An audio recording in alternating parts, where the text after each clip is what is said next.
કૃષ્ણ કૃષ્ણ હરે હરે હરે રામ રામ રામ હરે હરે. હરે કૃષ્ણ પ્રભુજી, દંડવત પ્રણામ. હરે કૃષ્ણ.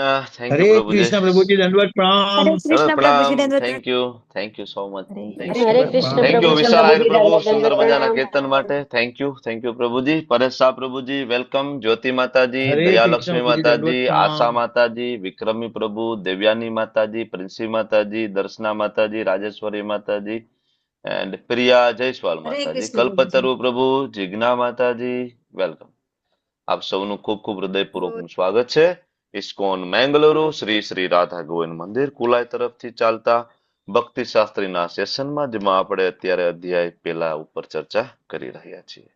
શરૂઆત કરશું. શુદ્ધ પદ્મા અવાજ નથી માતાજી, પ્રભુજી. હરે ધાર્મી કૃષ્ણ માતાજી, પ્રભુજી, દંડવત. હરે કૃષ્ણ, વેલકમ વેલકમ. જયશ્રી સુમંગલા માતાજી, વેલકમ. હરે કૃષ્ણ પ્રભુ. હરે દંડવત પ્રણામ. કૃષ્ણ. નારાયણી સુનૈના માતાજી, તેજોમયી માતાજી. ચાલો હરે પ્રાર્થના કૃષ્ણ કરીએ પ્રભુજી. ગુરુ અને ગૌરાંગને ખૂબ હૃદયપૂર્વક ભાવપૂર્વક.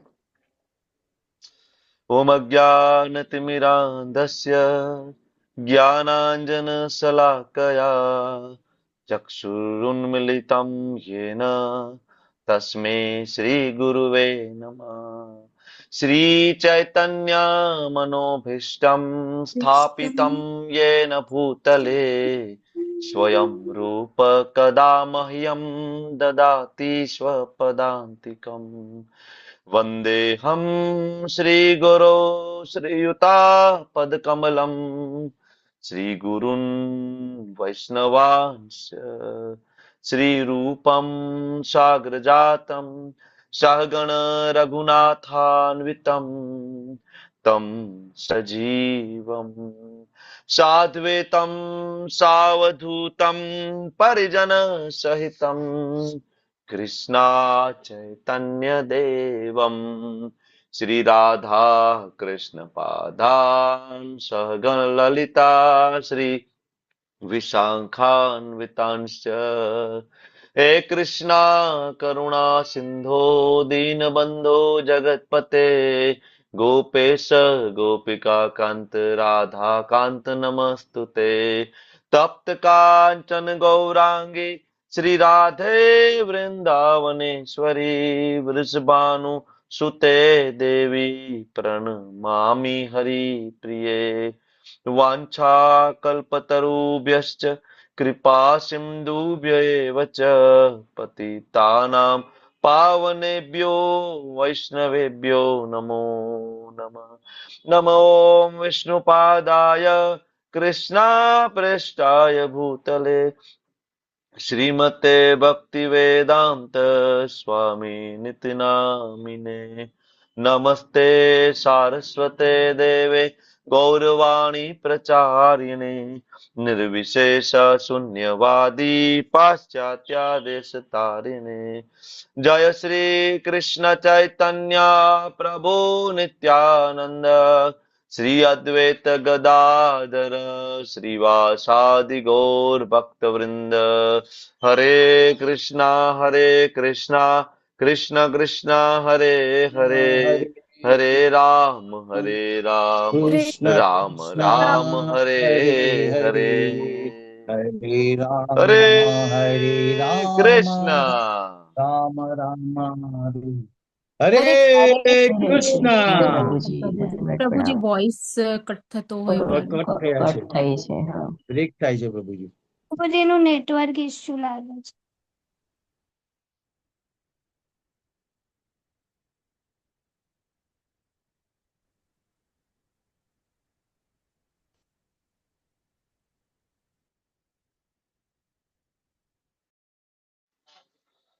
હરે કૃષ્ણ. અવાજ આવે છે તમને લોકોને? કપાય છે કે બરાબર છે? હવે હા હવે પ્રભુજી, હવે અત્યારે બરાબર બરાબર છે. છે. હવે હવે બરાબર છે ને? બરાબર. એક જ મિનિટ.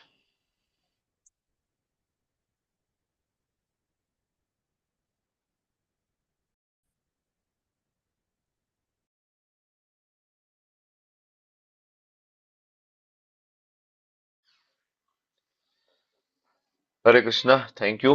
તો ગઈકાલનું થોડું રિવિઝન લઈ લઈએ અને એની પહેલા ખાસ મારે તમને નિર્દેશ આપવાના છે કે જે લોકો ભક્તિશાસ્ત્રીનો સર્ટિફિકેટ કોર્સ કરી રહ્યા છે એનું લિસ્ટ વિક્રમી પ્રભુ આજે જાહેર કરશે અલ્ટિમેટલી, કે જેની અમે એટેન્ડન્સ લઈએ છીએ, જેનું અમે રિઝલ્ટમાં નામ આપવાના છીએ આગળ.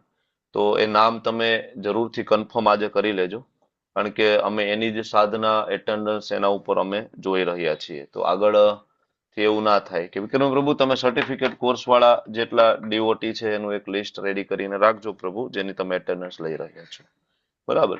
બીજું તમને લોકોને મારે એક ખાસ નિર્દેશ આપવાના છે કે સર્ટિફિકેટ ભક્તિશાસ્ત્રી કોર્સ જે લોકો કરી રહ્યા હોય એમને વિડીયો ઓન રાખીને ક્લાસ એટેન્ડ કરવાનો હોય, એટેન્ટિવલી ક્લાસ એટેન્ડ કરવાનો હોય, અને એમને મંગલા આરતીથી લઈ અને બધા મોર્નિંગ પ્રોગ્રામમાં એને હાજરી આપવાની હોય છે. ત્યાં હાજરી પુરાતી હોય છે અને હું તમને ખાલી તમારું એક રિઝલ્ટ કેવી રીતના બનશે તમને હું બતાવી દઉં તો તમને થોડો આઈડિયા આવી જશે. આ ગાઈડલાઈન છે એ માયાપુર બોર્ડની ગાઈડલાઈન છે. તમને વિઝિબલ છે? તમને દેખાય છે એક્સેલ શીટ? વિઝિબલ છે? લોડ થાય છે. લોડ થાય છે. આવી ગઈ પ્રભુ. દેખાય આવે છે. પ્રભુ. આવી ગઈ? હવે દેખાય છે તમને લોકોને?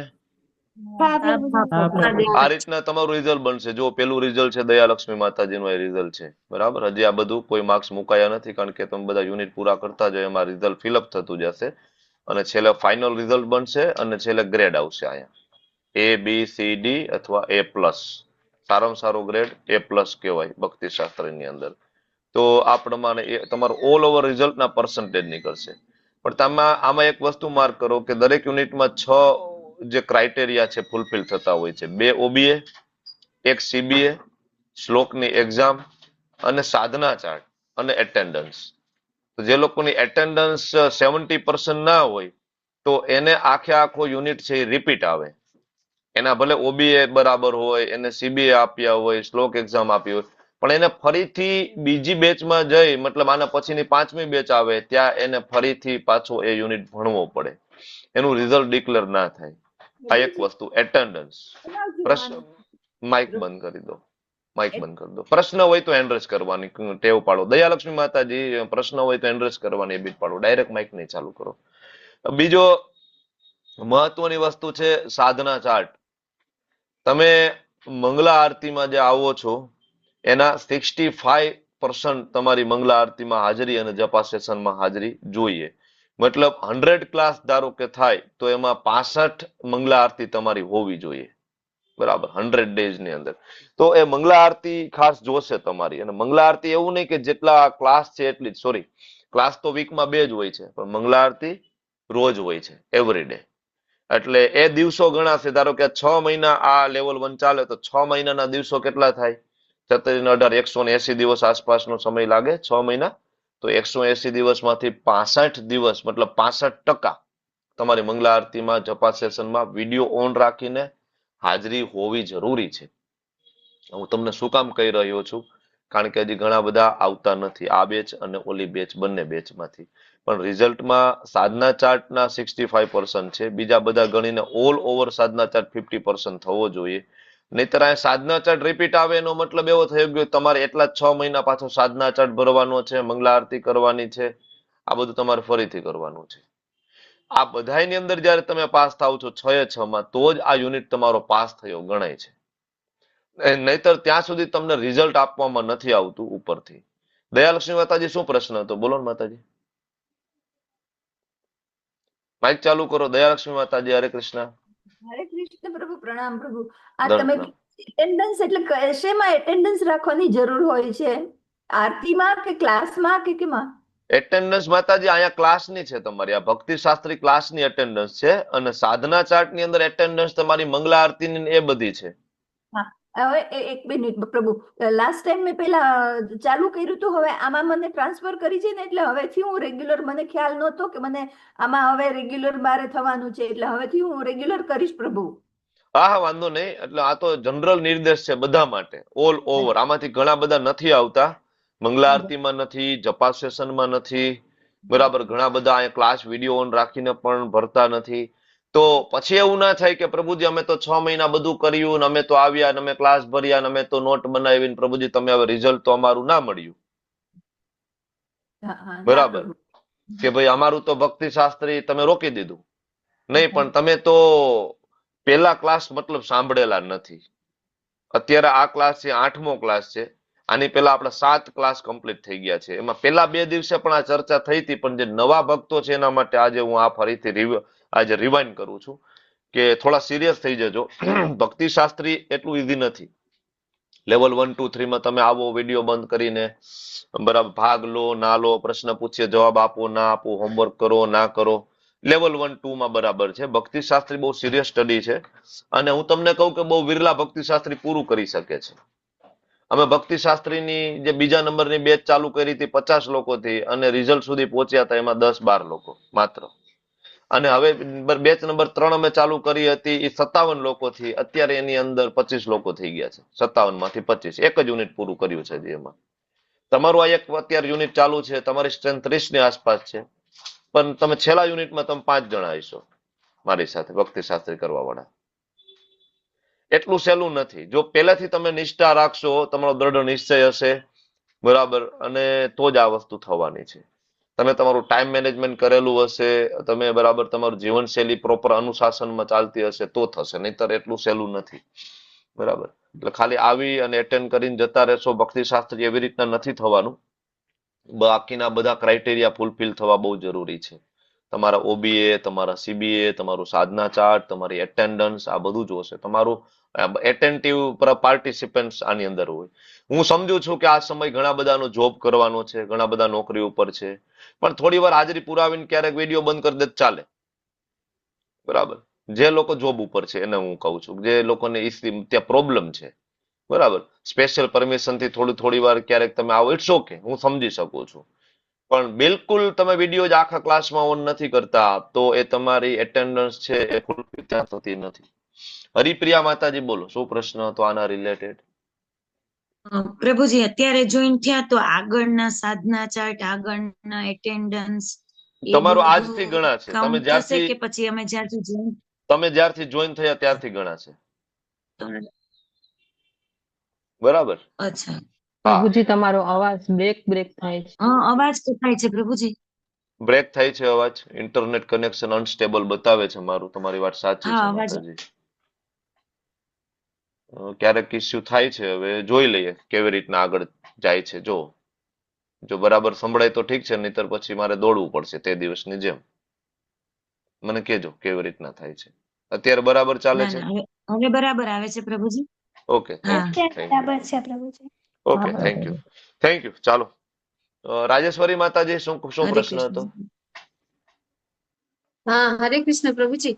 આ સીટમાં શ્લોક જે એક્ઝામ છે એના 65% લખ્યા છે હા, અને સાધના ચાર્ટના 50% લખ્યા છે. હા. આ સીટમાં એ રીતે લખ્યું છે અને આપ તો એ 60 65% મેં મંગલા આરતીના કીધા માતાજી, તમે સમજ્યા નહીં. સાધના ચાર્ટમાં ખાલી મંગલા આરતી નથી. સાધના ચાર્ટ ની અંદર ભાગવતમ છે, મંગલા હા એમાં આરતી બધું છે, આવે છે. બધું છે. એમાં મંગલા આરતીના એની અંદર 65% છે.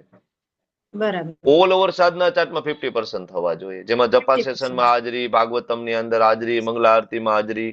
બરાબર, એ બરાબર ઝીણું ડિવાઇડેડ છે અંદર. ઓકે, બરાબર.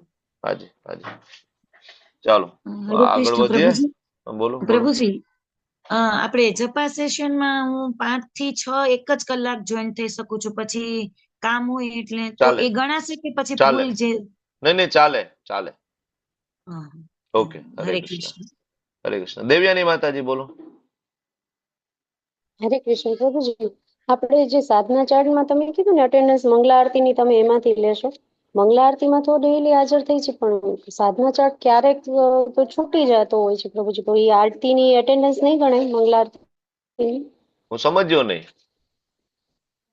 હા પ્રભુજી, આપણે કીધું ને કે સાધના ચાર્ટ છે ને એમાંથી તમે મંગલા આરતીની એટેન્ડન્સ લેશો, રાઈટ?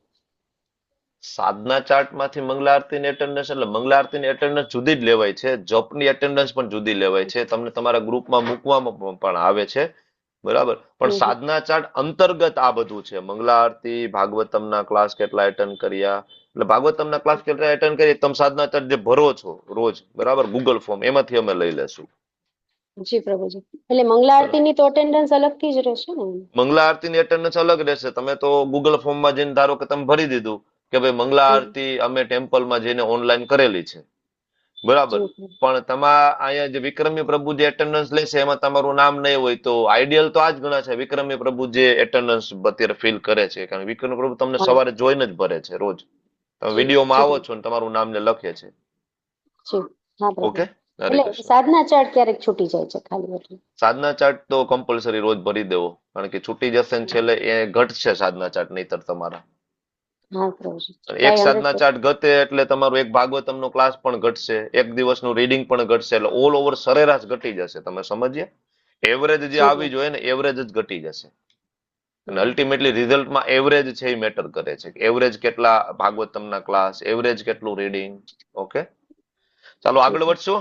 રિવિઝનનો ટાઈમ તો તમને આ ગાઈડન્સમાં જતો રહ્યો છે, તો હું રિવિઝન નથી કરાવતો, કારણ કે ગઈકાલે જ આપણે ભણ્યા છીએ, તો રિવિઝનની કઈ બહુ ખાસ જરૂર નથી. લેસન પહેલામાં આપણે ચર્ચા કરી રહ્યા છીએ, વર્ણાશ્રમ ઉપર ચર્ચા કરી હતી, અને કુરુ વંશ ઉપર તમે ઘણા બધા હોમવર્ક નથી કર્યું, ના કર્યું હોય તો હજી કરી, અને મને આ આવતા 3 દિવસમાં એ ચાર્ટનો ફોટો પાડી અને મારા વોટ્સએપ ઉપર તમારે મોકલવાનો છે. તમારે આ ચાર્ટને દોરવાનો છે, બરાબર, અને એનો ફોટો પાડીને મને મોકલી દેવાનો છે. હોમવર્ક કમ્પલસરી છે, બરાબર. પ્રશ્ન જવાબ છેલ્લે લઈશું આપણે. અને બાકી બ્રેન સ્ટોર્મિંગ આપણે કર્યું હતું, પ્રભુપાદે શું કામ ભગવદ્ ગીતા લખવાની જરૂર પડી, અને મૂડ એન્ડ મિશનના 3 મુદ્દાઓ, એના ઉપર ચર્ચા કરી ગયા આપણે. અને ટાઇટલ અર્જુન વિષાદ યોગ ઉપર ચર્ચા કરી, શ્લોક વિભાજન અને પહેલો શ્લોક પૂરો કર્યો. નિંદણ ઉપર ખૂબ લાંબી ચર્ચા કરી હતી. અને પછી બીજા શ્લોકની અંદર દ્રુપદ અને ગુરુ દ્રોણની કથા, અક્ષોણી સેનાનું વિભાજન, બરાબર. અને પછી આપણે આવ્યા હતા ચોથા શ્લોકમાં, અલગ અલગ ભીમ અને અર્જુન બધા યોદ્ધાઓના નામ, શું કામ પેલા ભીમનું નામ, આ બધો સિક્વન્સ અને બધાનો પરિચય. અને આઈ થિંક 5મા શ્લોક સુધી કમ્પ્લીટ થઈ ગયું છે ને? હા પ્રભુ. હા હા ચાલો પ્રભુજી. 6થા શ્લોક હા તરફ હું પ્રભુજી. આગળ વધું છું. શ્લોકની સાથે સાથે એવા મુદ્દા તમારે તમારી નોટબુકમાં લખવાના છે જેને પ્રેક્ટિકલ આસ્પેક્ટ કહેવાય, કે આ શ્લોકમાંથી તમે શું શીખ્યા, શું સમજ્યા પ્રભુપાદના ભાવાર્થમાંથી. અને અહીંથી હું તમને પૂછીશ, જેવા શ્લોકનું પ્રવચન પૂરું થાય એટલે હું પૂછીશ કે ભાઈ આમાંથી તમે શું શીખ્યા, તો થોડું મને કહેજો, બરાબર. યુધામન્યુશ્ચ વિક્રાંત ઉત્તમોજાશ્ચ વીર્યવાન સૌભાદ્રો દ્રૌપદેયાશ્ચ સર્વ એવ મહારથા. આ બધા મહારથીઓ. હવે મને કહો કે કોણ કોને કહે છે? આ સંવાદ કોણ કોને કહે છે? Rays your hand. ખબર છે ને કોણ કોની સાથે વાત કરી રહ્યું છે? હેમા મોદી માતાજી બોલો ને, કોણ કોને કહે છે આ સંવાદ? હરે કૃષ્ણ પ્રભુજી. આ સંવાદ ધૃતરાષ્ટ્ર અને સંજય વચ્ચે ચાલે છે ને સંજય ધૃતરાષ્ટ્રને કહે છે. ઓકે. ધૃતરાષ્ટ્ર અને સંજય. સંજય ધૃતરાષ્ટ્રને કહે છે, સંજય એમ કહે છે કે આ બોલ્યા આની સાથે, તો એ કોણ બોલ્યા કોની સાથે? હવે એ કહો. સંજય તો આ નથી બોલતા ને, પરાક્રમી યુધામન્યુ શક્તિશાળી ઉત્તમ મોજાન, આ સંજય નથી બોલતા. આ કોણ બોલે છે? દુર્યોધન બોલે છે પ્રભુજી. હા, દુર્યોધન બોલે છે. કોને કહે છે? એ દ્રોણાચાર્ય. દ્રોણાચાર્યને પ્રભુજી. ગુરુ દ્રોણને, બરાબર ને, દ્રોણાચાર્યને કહે છે. તો આ આપણને યાદ હોવું જોઈએ. સંજય ધૃતરાષ્ટ્રને કહે છે કે આ એટલે કે દુર્યોધન આમને એટલે ગુરુ દ્રોણને કહે છે, એ હું તમને કહું છું. ભાગવતમ ની અંદર શરૂઆતમાં જે લોકો ભાગવતમ વાંચે ને બહુ ગોટાળે ચડી જાય. ભાગવતમમાં તો અંદરો અંદર એટલા બધા સંવાદ છે, બરાબર. પરીક્ષિત રાજા સુખદેવજીને પૂછે, સુખદેવજી જવાબ આપે. સુખદેવજી એ ચર્ચા કરે, બરાબર, કે જે સૂત ગોસ્વામીએ સોનકાદી ઋષિઓને કીધી હોય. સૂત ગોસ્વામી એ ચર્ચા કરે કે જે વિદુરજીએ પ્રશ્ન પૂછ્યો મૈત્રેયજી ચર્ચા કરતા હોય, બરાબર. અંદરો અંદર એટલી બધી ચર્ચાઓ છે, ઘણી વાર આપણને ખબર ના પડે કે કોણ કોની સાથે વાત કરે છે. એટલે આ આપણને ખબર હોય છે કે ભાઈ દુર્યોધન બોલે છે, ગુરુ દ્રોણને કહે છે, બરાબર. અને હવે પેલું નામ આવ્યું છે અહીંયા યુધામન્યુ, બીજું નામ છે ઉત્તમોજા. 4 યોદ્ધાના નામ છે: યુધામન્યુ, ઉત્તમોજા, સુભદ્રાના પુત્ર અભિમન્યુ અને દ્રૌપદીના પુત્રો, બરાબર. આ દ્રૌપદીના પુત્રોને એક ગણીએ તો 4 અને એને જુદા પાડો તો 8, બરાબર, કારણ કે 5 દ્રૌપદીના પુત્ર, 5 છઠ્ઠા અભિમન્યુ, 7મા ઉત્તમૌજા અને 8મા યુધામન્યુ, આ પ્રમાણે. તો મને યુધામન્યુનો પરિચય કઈ ખ્યાલ છે તમને લોકોને? કઈ રીડિંગ કરીને આવ્યા છો એની બધી ક્યાંયથી થોડું મહાભારતમાંથી? આ બધા હેન્ડ ડાઉન કરી દેવાના તરત. કોહોસ્ટ એક પ્રશ્ન પૂછાય જેને હેન્ડ ડાઉન, એટલે ખબર પડે બીજા પ્રશ્ન માટે કોણ રેડી છે. જય શ્રી સુમંગલા માતાજી, બોલો. યુધામન્યુનો પરિચય હરે બોલો. કૃષ્ણ પ્રભુજી. એ પાંડવો પક્ષના અત્યંત શક્તિશાળી અને મતલબ પરાક્રમી 5 રાજકુમારો હતા અને યુદ્ધામન્યુ અને ઉત્તમૌજા બંને ભાઈ હતા અને હમ અર્જુનના રથના રક્ષક હતા. હરે કૃષ્ણ. ઓકે, યુધામન્યુ અને ઉત્તમૌજા બે ભાઈ, આગળ જે નામ આવ્યું છે. બંને પાંચાલ દેશના રાજા એટલે કે દ્રુપદ, બરાબર ને, રાજા દ્રુપદના વંશજ તરીકે આવ્યા. અને આ બંનેનું મેઇન સેવા શું હતી બરાબર મહાભારતના યુદ્ધની અંદર?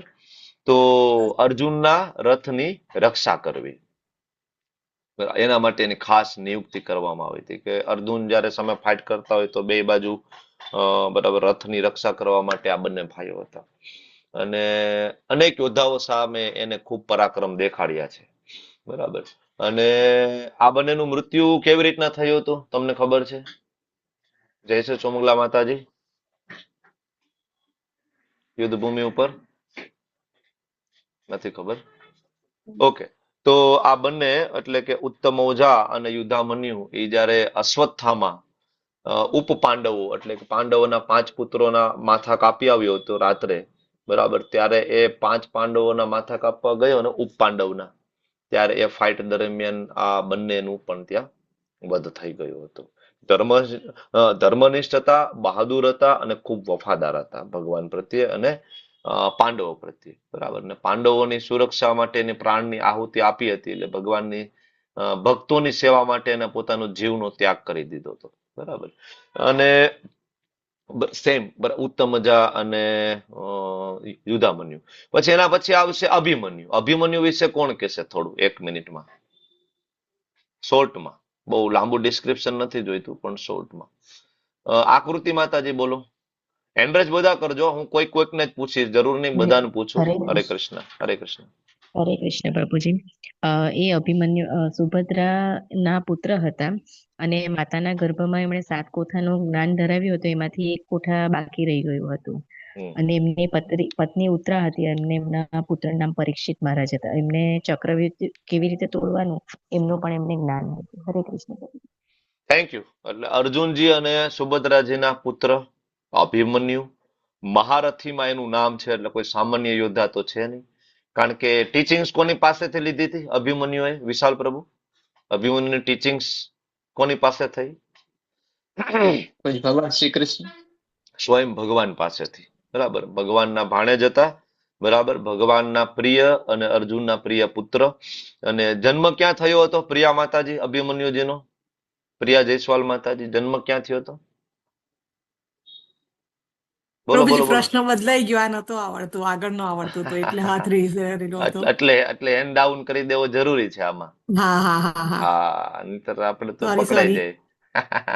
ઓકે, તો અભિમન્યુજીનો જન્મ થયો હતો દ્વારકામાં.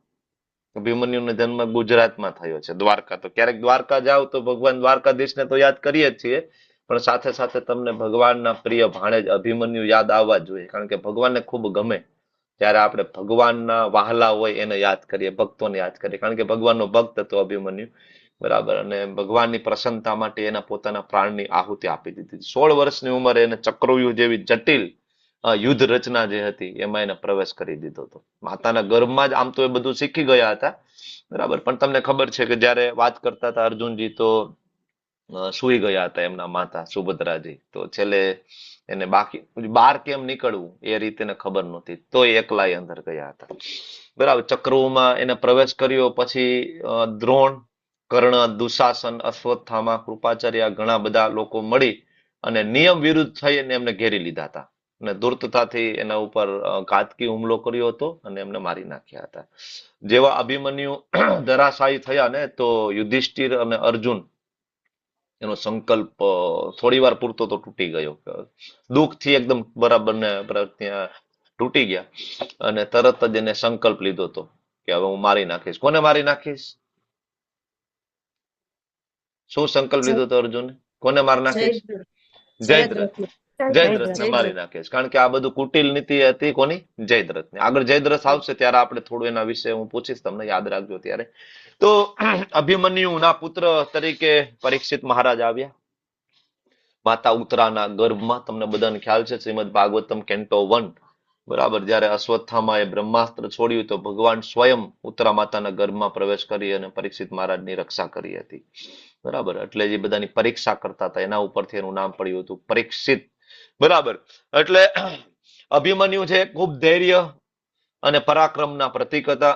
અને એના ઉપર એક કહેવત પણ છે કે વીર મર્યો પણ ધીર ના મર્યો. ગુજરાતીમાં કહેવત છે, વીર મર્યો પણ ધીર ના મર્યો. છેલ્લે સુધી એ લડ્યા હતા અને એ મહાબલી સામે સામે કહેવાય એવા લોકો સાથે એ લડ્યા હતા. અને છેલ્લું દ્રૌપદીના 5 પુત્રો. નામ આવડે છે કોઈને? દ્રૌપદીના 5 પુત્રો જેનું નામ ઉપ પાંડવ તમે કહી શકો, પણ એના પર્ટિક્યુલર નામ આવડે છે? યુધિષ્ઠિરના પુત્રનું નામ, ભીમના પુત્રનું નામ, આવી રીતે. પ્રિન્સી માતાજી નથી બોલ્યા, બોલો, તમે બોલો 5 ઉપ પાંડવોના નામ. હરે કૃષ્ણ પ્રભુજી. હરે કૃષ્ણ. યુધિષ્ઠિરના પુત્રનું નામ પ્રતિવૃત્ય હતું, પ્રતિમન્યુ. હા, પછી ભીમના સુતસોમ, સુતસોમ, અને અર્જુનના શ્રુતકર્મા, અને નકુલના શતાનિક, અને સહદેવના શ્રુતસેન. હા, એનું મૃત્યુ બધાયનું અશ્વત્થામાંથી થયું.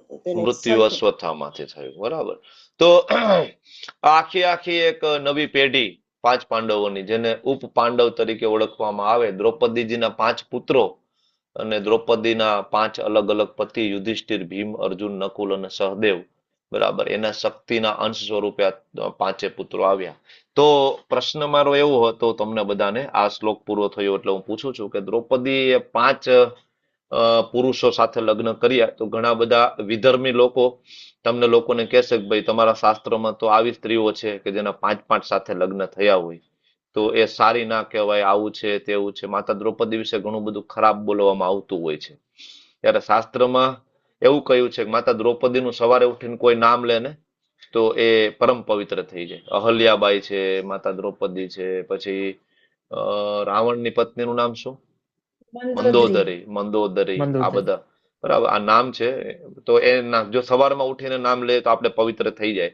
તો આવું શું કામ થયું? એનીબડી? કોઈને ડાઉટ છે? ભાઈ આ 5 પતિ સાથે લગ્ન કરવા, આમ જોવા જઈએ તો આપણી અત્યારની ધારો કે નૈતિક દ્રષ્ટિ જોઈએ તો સારું ના કહેવાય ને 5 પુરુષો સાથે, પણ છતાં શાસ્ત્રની દ્રષ્ટિએ આપણે સમજવું પડશે, નહીતર આપણને લોકો આવીને ફસાવી દેશે.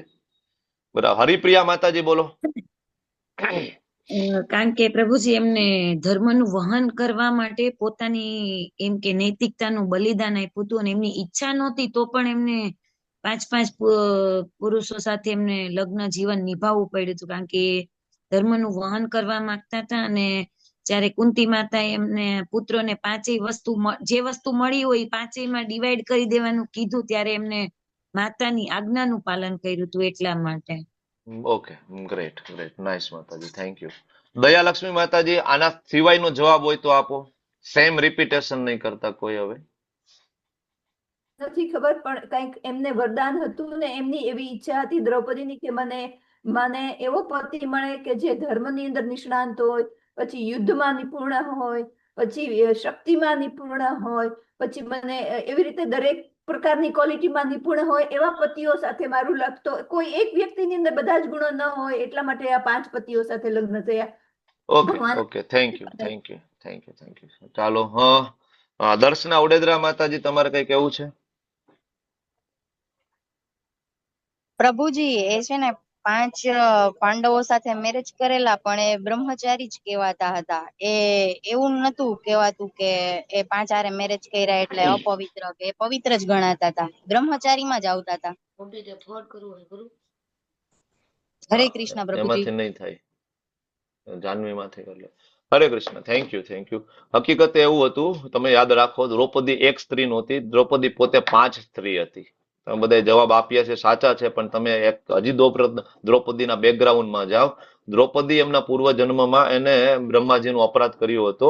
એકચ્યુઅલી દ્રૌપદીએ નહીં, પણ 5 સ્ત્રીઓ મળીને બ્રહ્માજીની સાથે છળ કર્યું હતું. એ 5 સ્ત્રીઓ હતી ધર્મરાજ યમરાજની પત્ની, ઇન્દ્રદેવની પત્ની, બરાબર, વરુણદેવની પત્ની અને 2 અશ્વિની કુમારોની પત્ની.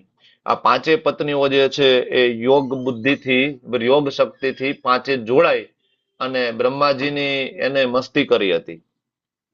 બરાબર, બ્રહ્માજીને ખબર પડી ગઈ હતી કે આ 5 સ્ત્રીઓ છે, એક નથી. ત્યારે બ્રહ્માજીને કહ્યું હતું કે બહુ શોખ છે ને 5માંથી, બરાબર, 5માંથી 1 થવાનું. ત્યારે બ્રહ્માજીએ શ્રાપ આપ્યો હતો એમને, બરાબર, કે તમે 5 એક જ થઈ જશો ને તમારે જન્મ લેવો પડશે. તમારે 5 એક થઈને 5 સાથે લગ્ન કરવા પડશે, કારણ કે તમે 6-5 લગ્ન કરવા પડશે 5 સાથે, અને તમે એક શરીરની અંદર રહેશો.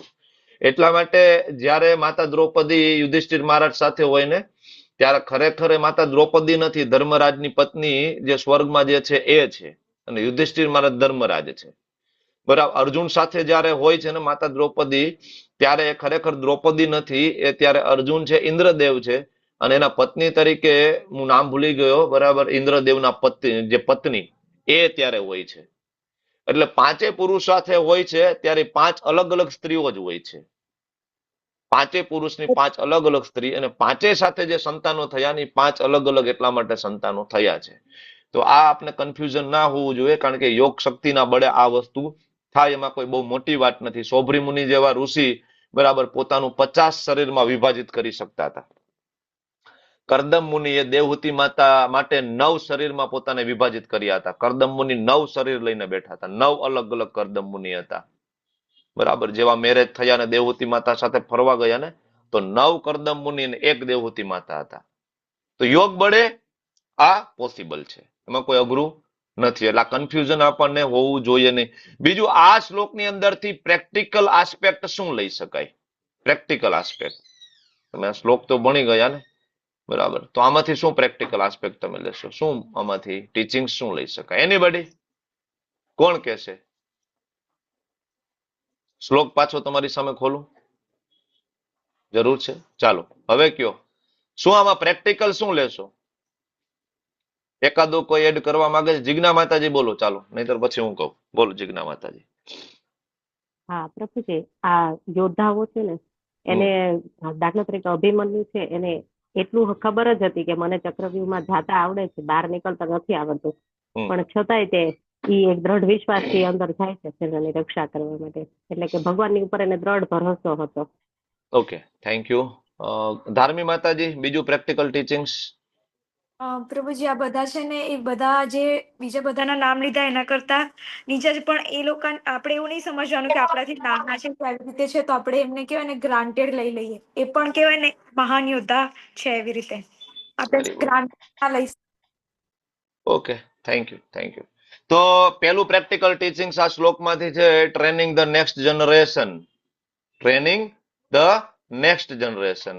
ઉંમરમાં બધા નાના છે, પણ છતાં એને મહારથી તરીકે ઓળખવામાં આવ્યા છે. એટલે શ્રી પ્રભુપાદજી આપણને સમજાવે છે, પ્રભુપાદે ખૂબ આગ્રહ રાખ્યો છે કે આપણા બાળકોને નાનપણથી જ કૃષ્ણ ભાવના વૃત્તના એવા સંસ્કાર આપવા જોઈએ કે ભક્તિમાં મહારથી બને, જીવનના કોઈ પણ યુદ્ધમાં એ પરાજિત ના થાય. જેવી રીતના આ લોકો અભિમન્યુને કોઈની સામે ઝૂક્યા નહોતા, તો આપણા બાળકો પણ એવા હોવા જોઈએ કે કોઈની સામે ઝૂકે નહીં, ખાસ તો કામ, ક્રોધ, લોભ, મોહ, મદ, માત્સર ઉપર.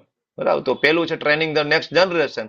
બીજું તમે જોયું કે યુદ્ધામન્યુ અને ઉત્તમૌજા છે એ બંને સપોર્ટિંગ રોલમાં છે. સપોર્ટિંગ રોલ, એ તો અર્જુનના રથની સહાયતા કરે છે બે બાજુ. તો જરૂરી નથી કે ભક્તિમાં દરેક વ્યક્તિ અર્જુન બને, એટલે કે મુખ્ય પ્રચારક બને. જરૂરી નથી કે ભક્તિની અંદર કોઈ વ્યક્તિ, બધા જ વ્યક્તિ, તમે જેટલા પણ ભક્તિમાં આવશો બધા તમે મુખ્ય પ્રચારક બનશો.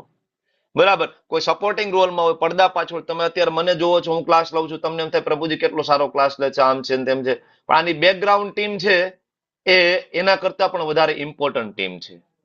એડમિન ટીમ છે, કોર્સની ટીમ છે, જીવેશ્વર પ્રભુ, પાર્થ પ્રભુ થી લઈને તમે બધા આખી એક મોટી ટીમ લઈને પાછળ બેઠા છો, ત્યારે આ એક સરસ મજાનો ક્લાસ લઈ શકાય છે. તો પડદા પાછળ રહીને જે લોકો સેવા કરે છે, જેમ કે રસોઈ બનાવી, ભગવાન માટે કુકિંગ કરવું, ઘણું સાફ સફાઈ કરવી, આનું મહત્વ પણ એટલું જ છે. એટલે મારા ગુરુ મારે સમજાવે છે કે દરેક જે સેવક છે મહારથી છે, ઈચ એન્ડ એવરી. જરૂરી નથી કે અર્જુન જ મહારથી છે. તમે જોયું આ યુદ્ધામની ઉત્તમોજા મહારથી છે, પણ એ બરાબર એક આ વસ્તુ આપણને ખ્યાલ આવવો જોઈએ આના ઉપરથી.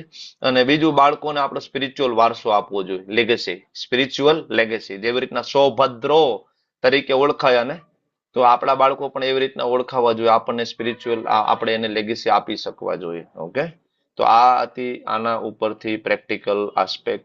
આગળ જાય, અસ્માકમ તો વિશિષ્ટાએ તાની બોધ દ્વિજોતમ નાયકા મમ સૈન્યસ્ય સંજ્ઞાર્થ તાન બ્રવીમિ મે. બરાબર. તો હે બ્રાહ્મણ શ્રેષ્ઠ, તમારી જાણ માટે હું મારી સેનાના તે નાયકો વિશે કહું છું, જેઓ મારી સેનાને દોરવણી આપવામાં વિશેષ યોગ્ય છે. હવે 3 શ્લોકમાં આપણે જોયું કે સામે પક્ષના યોદ્ધાઓના ગુણગાન ગાયા દુર્યોધને. હવે આ બધું બરાબર જોર જોશથી બોલતો હતો દુર્યોધન ગુરુ દ્રોણની સામે. હા, એ તો ભીમ છે, તે તો અર્જુન છે, યુદ્ધામન્યુ છે.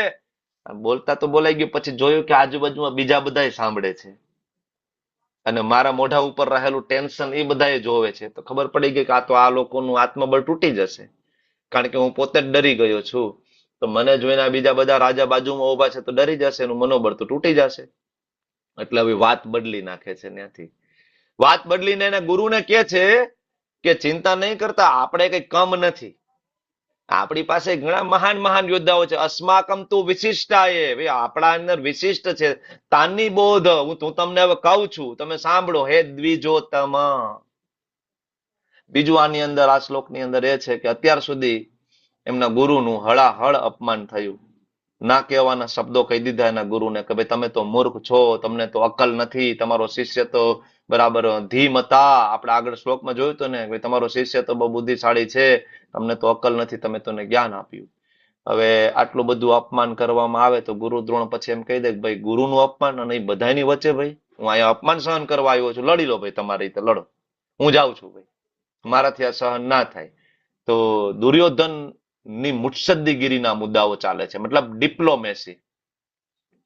દુર્યોધન છે ખંધો રાજકારણી હતો, પાવરફુલ પોલિટિશિયન. બરાબર, એને ખબર હતી કે હવે ઇન્સલ્ટ કરી નાખ્યું છે, પણ હવે એને વાળી લઈએ પાછું. એટલે આ શબ્દ વાપરવામાં આવે છે દ્વિજો ઉત્તમ. એટલે દ્વિજ એટલે બ્રાહ્મણ, બ્રાહ્મણમાં તમે શ્રેષ્ઠ છો. ના કહેવાના પેલા શબ્દો કીધા ને પછી દ્વિજોત્તમ. દુર્યોધનના શબ્દથી આપણને ખબર પડવી જોઈએ કે ભૌતિકવાદી જે માણસ હોય ને એ કેવો હોય. ભૌતિકવાદી માણસ પોતાનું કામ કઢાવવા માટે કંઈ પણ કરી શકે, તમને રાજા પણ બનાવી શકે ને કામ નીકળી ગયા પછી ગાળો પણ આપી શકે. તો આવા લોકો જો પ્રશંસા કરે તો સમજવું કે આમાં બહુ પડવાની જરૂર નથી. કે આપણી પ્રશંસા કરે કે આપણી રિસ્પેક્ટ કરે કે ના કરે, કોઈ મતલબ નથી આવા લોકોનું. બરાબર. દુર્યોધનને ખબર હતી. જો આ પહેલું નામ એને લીધું છે કોનું? તમે. નાયકા મમ સૈન્યસ્ય, મારા સૈનિકો, મારા જે સેના છે એના નાયકોનું હું તમને કહું છું. સંજ્ઞાર્તાન બ્રવીમિ, હવે હું તમને કહું છું, સાંભળો તમે. તો હવે હું તમને કહું કે આખી યુદ્ધભૂમિ ઉપર સૌથી શક્તિશાળી યોદ્ધા કોણ હતું સામેના પક્ષમાં કહીએ તો? Who is the powerful warrior? Priya માતાજી, who is the powerful? Bhishma Pitamah. Bhishma Pitamah. બરાબર, વેરી પાવરફુલ યોદ્ધા. કોઈની તાકાત નથી કે ભીષ્મદેવને પરાસ્ત કરી શકે. બરાબર, ઇવન 5 પાંડવોથી પણ પાવરફુલ તમે કહી શકો, કારણ કે ભીષ્મદેવ ભગવાનના ભક્ત હતા. બરાબર, અને સામેની સાઈડમાં હતા, એ ભગવાનની ઈચ્છાથી જ મરાયા હતા. બાકી તો ઈચ્છા મૃત્યુનું વરદાન હતું, પાવરફુલ હતું. તમને ખબર છે ભીષ્મદેવની એજ કેટલી હતી ડ્યુરિંગ મહાભારત? નો, 400 વર્ષની આસપાસની ઉંમર હતી ભીષ્મદેવ. 400 વર્ષના દાદા હતા, એનાથી મોટું બીજું કોઈ ત્યાં લગભગ કોઈ હતું નહીં, જ્યાં સુધી હું જાણું છું ત્યાં સુધી. 400 વર્ષના ભીષ્મદેવ છે એ ઉભા હતા, અને તોય એની સામે કોઈ ટકી શકે એવું કોઈ હતું નહીં. આને કહેવાય નૈષ્ટિક બ્રહ્મચર્યની શક્તિ, કારણ કે નૈષ્ટિક બ્રહ્મચારી હતા. બ્રહ્મચર્યની અંદર ખૂબ પાવર છે, વેરી પાવરફુલ. બરાબર, તો એનું એક્ઝામ્પલ છે ભીષ્મદેવ. બરાબર, તો ખબર હતી કે સૌથી શક્તિશાળી યોદ્ધા તો ભીષ્મ છે, પણ એને એ ખબર હતી બરાબર કે ભાઈ અત્યારે તો મારે આને દ્વિજોત્તમ કહેવા પડશે, નહીતર આ ભાગી જશે. ઓકે, એટલે હવે આ શ્લોક ઉપરથી તમે પ્રેક્ટિકલ ટીચિંગ શું લઈ શકો? થોડું બ્રેન સ્ટોર્મિંગ કરીને કહો કે આમાંથી શું પ્રેક્ટિકલ લઈ શકાય. બોલો બોલો બોલો, એનીબડી? પ્રિયા માતાજી. હરે કૃષ્ણ પ્રભુજી. કોઈક ભક્તિમાં આવતું હોય તો એને થોડુંક ભક્તિમાં આવવા માટે સે ફોર એક્ઝામ્પલ 1-2 માળા કરે છે અને જો એને 4 માળા પર લાવવું હોય તો એને એવી રીતના પ્રોત્સાહન મતલબ વખાણ કરવા જોઈએ, ના હોય છતાંય વખાણ કરવા જોઈએ, જેથી એ માળામાં હું એવું કરું છું. અરે વેલ, થેન્ક યુ. હર્ષા માતાજી, તમારે કઈ કેવું છે? માઇક ચાલુ કરો. હરે કૃષ્ણ પ્રભુજી. હરે કૃષ્ણ. એમ કે એકચ્યુઅલી આ ખોટું કહેવાય જે મુત્સદગીરી એને વપરાવી, પણ જે પ્રમાણે સમય હોય એ પ્રમાણે તમારે પોતાની ફિલિંગ્સ છે જે પણ છે એને ચેન્જ પણ કરતા રહેવું જોઈએ. કે કદાચ આપણે કોઈ વસ્તુની વિરુદ્ધમાં હોય તો એક અઝ્યુમ કરીને લઈએ કે ભાઈ આમાં નહીં થશે, એની બદલે એમાં વિશ્વાસ રાખવાનો કે નહીં આ લોકોથી પણ થશે કરીને. ઓકે, તો આમ જોઈએ તો ફોલ્સ કોન્ફિડન્સ કહેવાય આને. આત્મવિશ્વાસ વધારવાનો ખોટો પ્રયાસ કહેવાય. આધ્યાત્મિકતાની દ્રષ્ટિએ જોઈએ ને તો ટીચિંગ્સ એવી લઈ શકીએ કે જયારે આપણે આધ્યાત્મિક રીતે ખરેખર નબળા હોઈએ ને, બરાબર, તો પછી આપણે આપણી ભૌતિક સંપત્તિ અને બીજા સાધનો ગણીને આપણે મનને શાંત કરવાનો પ્રયત્ન કરવાનો કોઈ મતલબ નથી. અહીંયા એકચ્યુઅલી એવું કરી રહ્યા છે. ખરેખર પાવરફુલ નથી, પણ તમે દ્વિજોત્તમ છો, તમે આમ છો, નહીં, એનાથી કોઈ મતલબ નથી. આપણે આધ્યાત્મિકતામાં આપણે જયારે નબળા હોઈએ તો પછી કૃષ્ણની શરણાગતિ સ્વીકારવી પડે, નહીં કે આપણે આપણો પાવર બતાવીએ. બીજું, આ દ્વિજોત્તમ શબ્દ જે વપરાયો છે ડિપ્લોમેટિક લેંગ્વેજમાં વપરાયો છે. તમે એ પણ શીખી શકો કે આપણે આવા વર્ડ ગુરુ કે આપણા વરિષ્ઠ વૈષ્ણવોની સાથે વાત કરીએ ને તો આવું હૃદયમાં કપટ રાખીને આવી વાત આપણે મૂકવી ના જોઈએ, અથવા તો કોઈ ફાયદો પહોંચાડવા માટે કે એના ઉપર પ્રેશર લાવવા માટે આપણે પોલિટિક્સનો પ્રયોગ કરીએ તો આ વસ્તુ ભક્તિમાં આપણું પતન 100% નોતરે છે, જેવી રીતના દુર્યોધનનું પતન થયું હતું એ, બરાબર. અને ગુરુ પ્રત્યેની શ્રદ્ધાનો અભાવ અહીંયા જોવા મળ્યો અત્યાર સુધી આપણે જે ચર્ચાઓ થઈ, બરાબર. તો દુર્યોધન એના ગુરુને સલાહ આપી રહ્યા છે. તો આપણે ગઈકાલે વાત કરી હતી કે તમે ગુરુને સલાહ ના આપી શકો, એ શિષ્ય માટે અયોગ્ય વર્તન છે. તમે જયારે આઈડીસી કરશો તો તમને ખ્યાલ આવશે, ઇસ્કોન ડિસાઇપલ કોર્સ, બરાબર. ગુરુને તમે સલાહ આપો એના મતલબ એવો કે તમે ગુરુ કરતા વધારે જાણો છો, અને જો ગુરુ કરતા વધારે જાણો છો તમે ગુરુ શું કામ એમને સ્વીકાર્યા છે? ગુરુ તો તમે એને સ્વીકારો ને જે તમારા કરતા મહાન હોય, પાવરફુલ હોય, બરાબર. તમે ગુરુને જો સલાહ આપી શકતા હોય તો પછી તમારે ગુરુને સ્વીકારવાનો કોઈ મતલબ નથી. તો શિષ્યએ ગુરુ પાસે જવું જોઈએ, જિજ્ઞાસુ બનીને જવું જોઈએ, ઉપદેશક બનીને નહીં. આ પ્રેક્ટિકલ ટીચિંગ્સ છે. અહીંયા ભાઈ ઉપદેશક બનીને ગયા છે, તો ગુરુ પાસે ઉપદેશક બનીને ના જઈ શકીએ, તમે એની પાસે શિષ્ય બનીને જાઓ, બરાબર. આગળ જોઈએ તો ભવાન ભીષ્મશ્ચ કર્ણશ્ચ કૃપશ્ચ સમિતિંજય અશ્વત્થામા વિકર્ણશ્ચ સોમદત્તિસ્ તથૈવ ચ. હવે પેલું અહીંયા જે નામ લેવામાં આવ્યું દ્વિજોત્તમ આગળ કહ્યું, અને અહીંયા જ કહે છે મારી સેનામાં ભવાન એટલે કે સ્વયં આપ, તમે પોતે મારી સેનામાં છો. બીજું નામ છે ભીષ્મનું લીધું, તો આના ઉપરથી એ પણ આપણને ખબર પડે કે ખરેખર જે દુર્યોધન જે છે એક તો પોલિટિકલ માણસ તો છે જ, બીજું એને એ પણ ખબર છે કે એકોર્ડિંગ ટુ વર્ણાશ્રમ ધર્મ પ્રમાણે જોઈએ તો અહીંયા પેલું નામ લેવું જોઈએ કોનું? બ્રાહ્મણનું. અને બ્રાહ્મણ કોણ છે? ગુરુદ્રોણ. બીજું નામ ક્ષત્રિયનું. તો પાવરફુલ ક્ષત્રિય કોણ છે? આ ઓટો ફ્રેમિંગ થાય ને એટલે મારું મોઢું લગભગ સાઈડમાં જતું રહ્યું છે. હવે પાછું એની મેડી સેટ કરશે, એવું જ થાય છે ને? હવે સેટ કર્યું એને. બરાબર છે? મારો અવાજ આવે છે કે નથી આવતો? આવે છે પ્રભુ. આવે છે. દયાલક્ષ્મી માતાજી, તમે હેન્ડ રેઝ કર્યો છે, કઈ કેવું છે તમારે? ના પ્રભુ, નથી કેવું. તો હેન્ડ રેઝ કર્યો છે એટલા માટે. ઓકે ઓકે, સારું, ઇટ્સ ઓકે. તો મારી સેનામાં એક સ્વયં આપ એટલે કે કોણ? ગુરુદ્રોણ. બીજું ભીષ્મ, ત્રીજું કર્ણ, ચોથું કૃપાચાર્ય, પાંચમું અશ્વત્થામા, છઠ્ઠું વિકર્ણ અને સાતમું સોમદત્તિનો પુત્ર ભૂરિશ્રવા.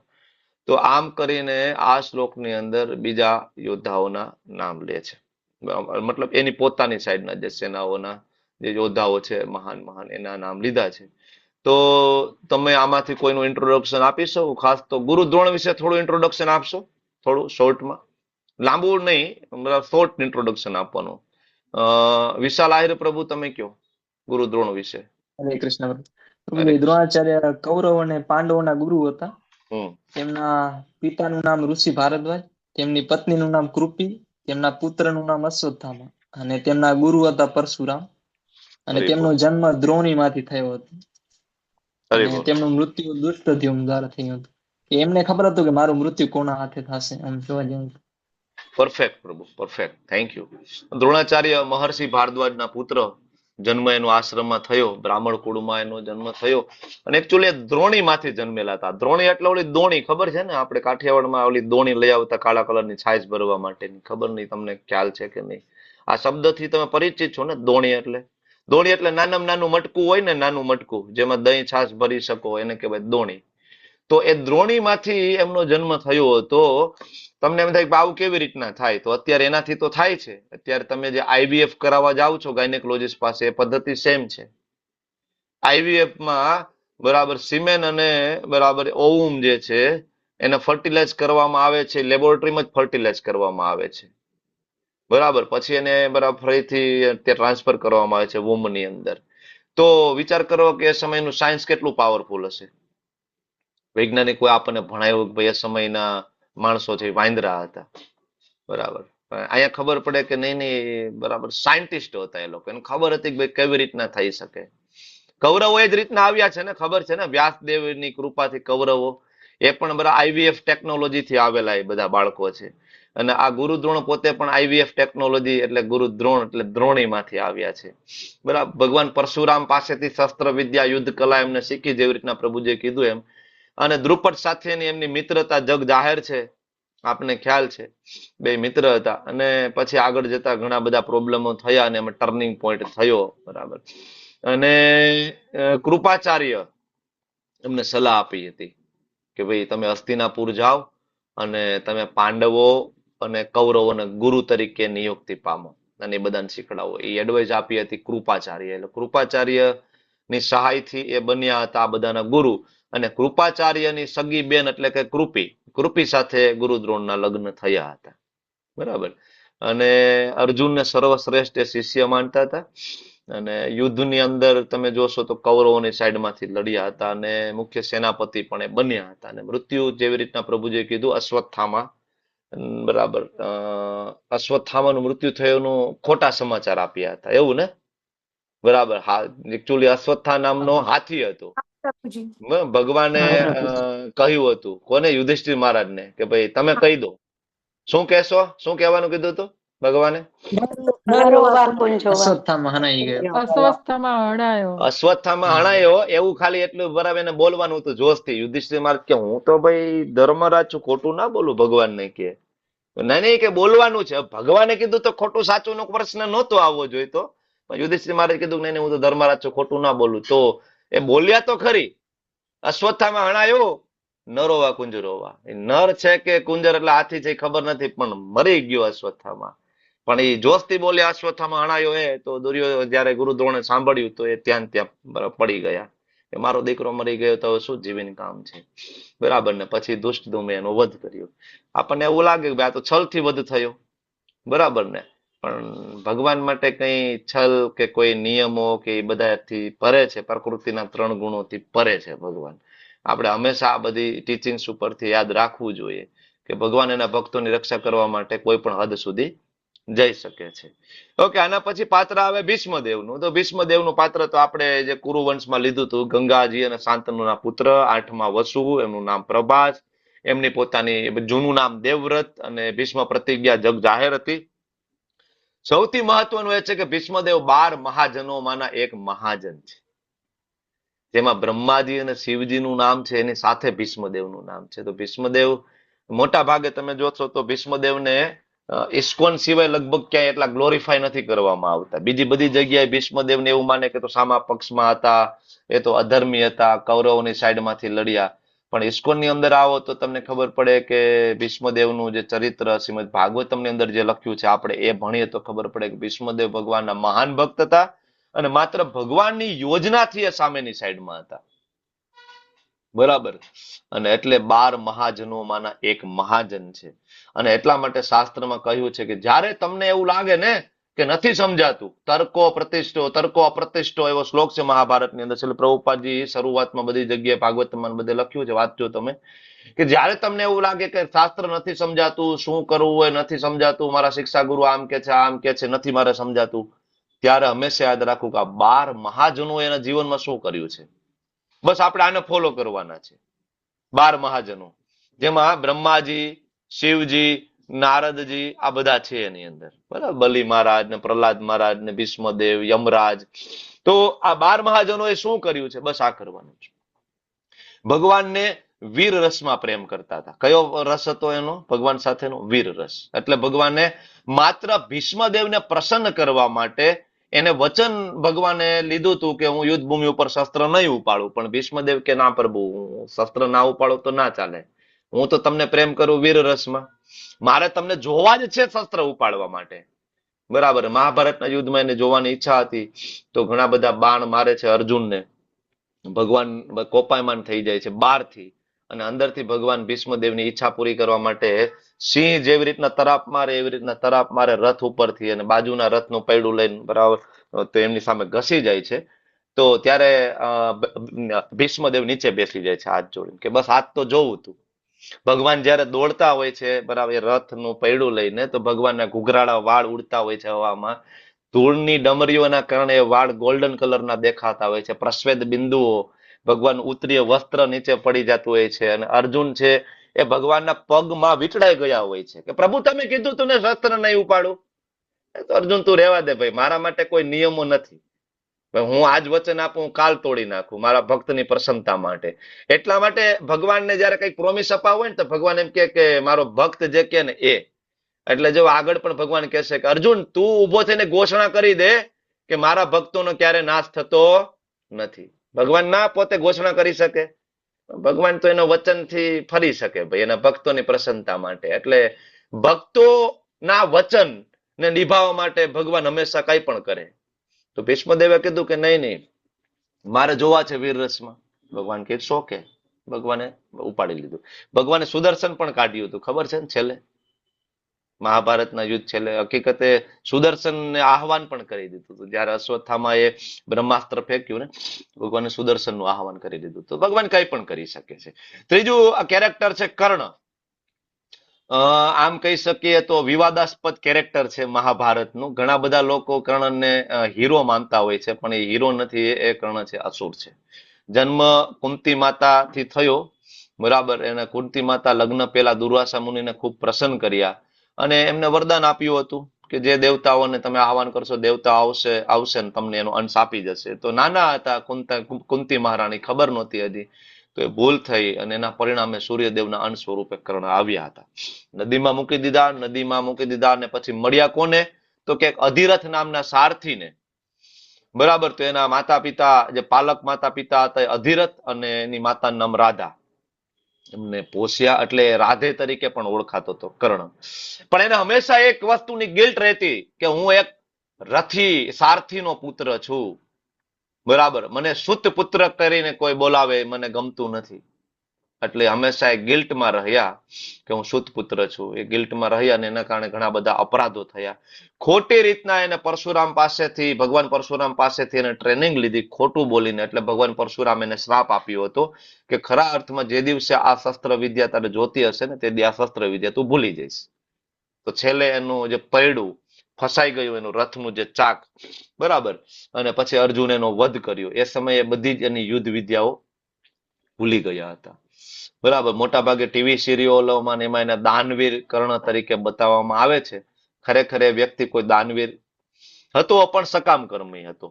બાકી એને ખરેખર દાનવીર ના કહેવાય. સાચો દાનવીર એને કહેવાય જે ભગવાનની પ્રસન્નતા માટે દાન કરે, બરાબર. એ પોતાની પ્રસન્નતા માટે દાન કરતો હતો, અને ઇવન એના કવચ અને કુંડળ પણ એને ઇન્દ્રને દાનમાં આપી દીધા હતા. કર્ણએ એને અંગ દેશના રાજા બનાવ્યા હતા, એટલે એનો મિત્ર બન્યો હતો, બીજું કઈ હતું નહીં, બરાબર. દુર્યોધને એને કર્ણને અંગ દેશના રાજા બનાવી દીધા હતા, એટલે એને થોડો એની સાથે પ્રેમ હતો. બાકી વ્યક્તિ સ્વાર્થી હતો, અને હંમેશા એને રંજ રહ્યો કે ભાઈ હું નીચ જાતિનો છું, અને એના કારણે એને ઘણા બધા ઘોર અપરાધો પણ કર્યા. એના પછીનું કેરેક્ટર છે કૃપાચાર્ય. બોલો, કૃપાચાર્ય વિશે કોઈ થોડું ઘણું જાણતા હોય તો બોલો. પ્રિન્સી માતાજી બોલો. હરે કૃષ્ણ પ્રભુજી. કૃપાચાર્ય કૌરવોના અને પાંડવોના શિક્ષા ગુરુ હતા અને તે સરદાર નામના ઋષિને ત્યાં તેનો જન્મ થયો હતો અને તેને કૃપ અને કુપી બે બાળકો શાંતનુ મહારાજે પછી તેને પાળ્યા હતા, એટલે તેનું નામ પછી તે શૈક્ષણિકની ક્ષમતા માટે બિરુદમાન હતા એટલે તેને કૃપાચાર્ય નામ પડ્યું હતું અને તેનું મૃત્યુ તો નથી થયું છે, દ્રોણના ચાળા હતા મૃત્યુ વિશે. Okay, thank you. તો પાંડવો અને કૌરવો એ બંનેના ગુરુ, શસ્ત્ર વિદ્યામાં એમને શીખડાવનાર શિક્ષા ગુરુ તરીકે જન્મ, જેવી રીતના માતાજી કીધો, સરદાર ઋષિ ના આશ્રમમાં એનો જન્મ થયો. એમના જે પુત્રો અને પુત્રી કૃપ અને કૃપી, કૃપી એટલે એની બેન, કૃપ એટલે આગળ પછી એજ્યુકેશન ક્વોલિટીના કારણે એને હસ્તિનાપુરમાં એને કૃપાચાર્ય એને બિરુદ મળ્યું. શાંતનુ રાજાએ એને પાળી પોષીને મોટા કર્યા હતા, બરાબર. અને શસ્ત્ર વિદ્યા અને ધર્મશાસ્ત્ર આ બે ક્વોલિટીમાં એ ખૂબ નિપુણ હતા અને એને પસંદ કર્યું હતું કૌરવોની તરફથી લડવાનું, કારણ કે એ કુરુ દરબારમાં હતા એટલા માટે. આમ પાવરફુલ હતા પણ ખોટી જગ્યાએ હતા, બરાબર. અને યુદ્ધમાં મહાભારતમાં એ હણાયા નહોતા, એ જીવિત બચી ગયા હતા કૃપાચાર્ય, કારણ એને માર્યા નહોતા, બરાબર. અને ઇવન પછી યુધિષ્ઠિર મહારાજ પણ કૃપાચાર્ય પાસે સલાહ પણ લેવા જતા હતા, બરાબર. એટલે પછી એ બધું પાછળથી કઈ પ્રોબ્લેમ નહોતો. ઓકે. અને 7 ચિરંજીવી જો છે ને એમાં એક કૃપાચાર્ય ઇવન ચિરંજીવીમાં જ નામ છે, એટલે પછી એનું કઈ વધ કે એનું મૃત્યુ વિશેની કોઈ ચર્ચા ક્યારેય છે જ નહીં, કારણ કે એ તો ચિરંજીવી હતા, બરાબર. ઓકે. એટલે કૃપાચાર્યની બેન કૃપીના લગ્ન થયા ગુરુ દ્રોણ સાથે અને એનો પુત્ર થયો અશ્વત્થામા. એટલે આગળ નામ આપ્યું છે અશ્વત્થામા. જો તમે જોશો આમાં દુર્યોધન નામ લે છે ને એ બધા તમે ગુરુ દ્રોણના રિલેટિવના નામ છે, કૃપાચાર્ય, અશ્વત્થામા. અશ્વત્થામાને તો આપણે બધા ઓળખીએ છીએ ને, ગુરુ દ્રોણ અને કૃપીના પુત્ર તરીકે અશ્વત્થામા, બરાબર. ને એમને શાપ આપ્યો હતો ભગવાને, કારણ કે એને ગર્ભમાં રહેલા બાળકને મારવાની કોશિશ કરી હતી. જો થોડી ઘણી જે કઈ છેતરામણી થયું હોય કે વોટ એવર યુદ્ધ ભૂમિ ઉપર, ભગવાન કે ઇટ્સ ઓકે, એનાથી વાંધો નહોતો. યુદ્ધમાં તમે રાત્રે આવીને બધું કર્યું, ઇટ્સ ઓકે, એનો વાંધો નહોતો. ભગવાન ત્યાં સુધી કાંઈ નહોતા બોલ્યા. પણ જ્યારે અશ્વત્થામાએ બ્રહ્માસ્ત્ર છોડ્યું ઉત્તરા માતાજીના ગર્ભ ઉપર, ત્યારે ભગવાને કીધું કે ઇટ ઇઝ ટુ મચ, એમ, આ તો બહુ વધારે છે. જે બાળક યુદ્ધ ભૂમિ ઉપર છે જ નહીં, જે સ્ત્રી યુદ્ધ ભૂમિ ઉપર લડવા જ નથી આવી, એનો જો તું વધ કરવા માંગતો હોય તો આનાથી મોટો બીજો કોઈ પાપી નથી.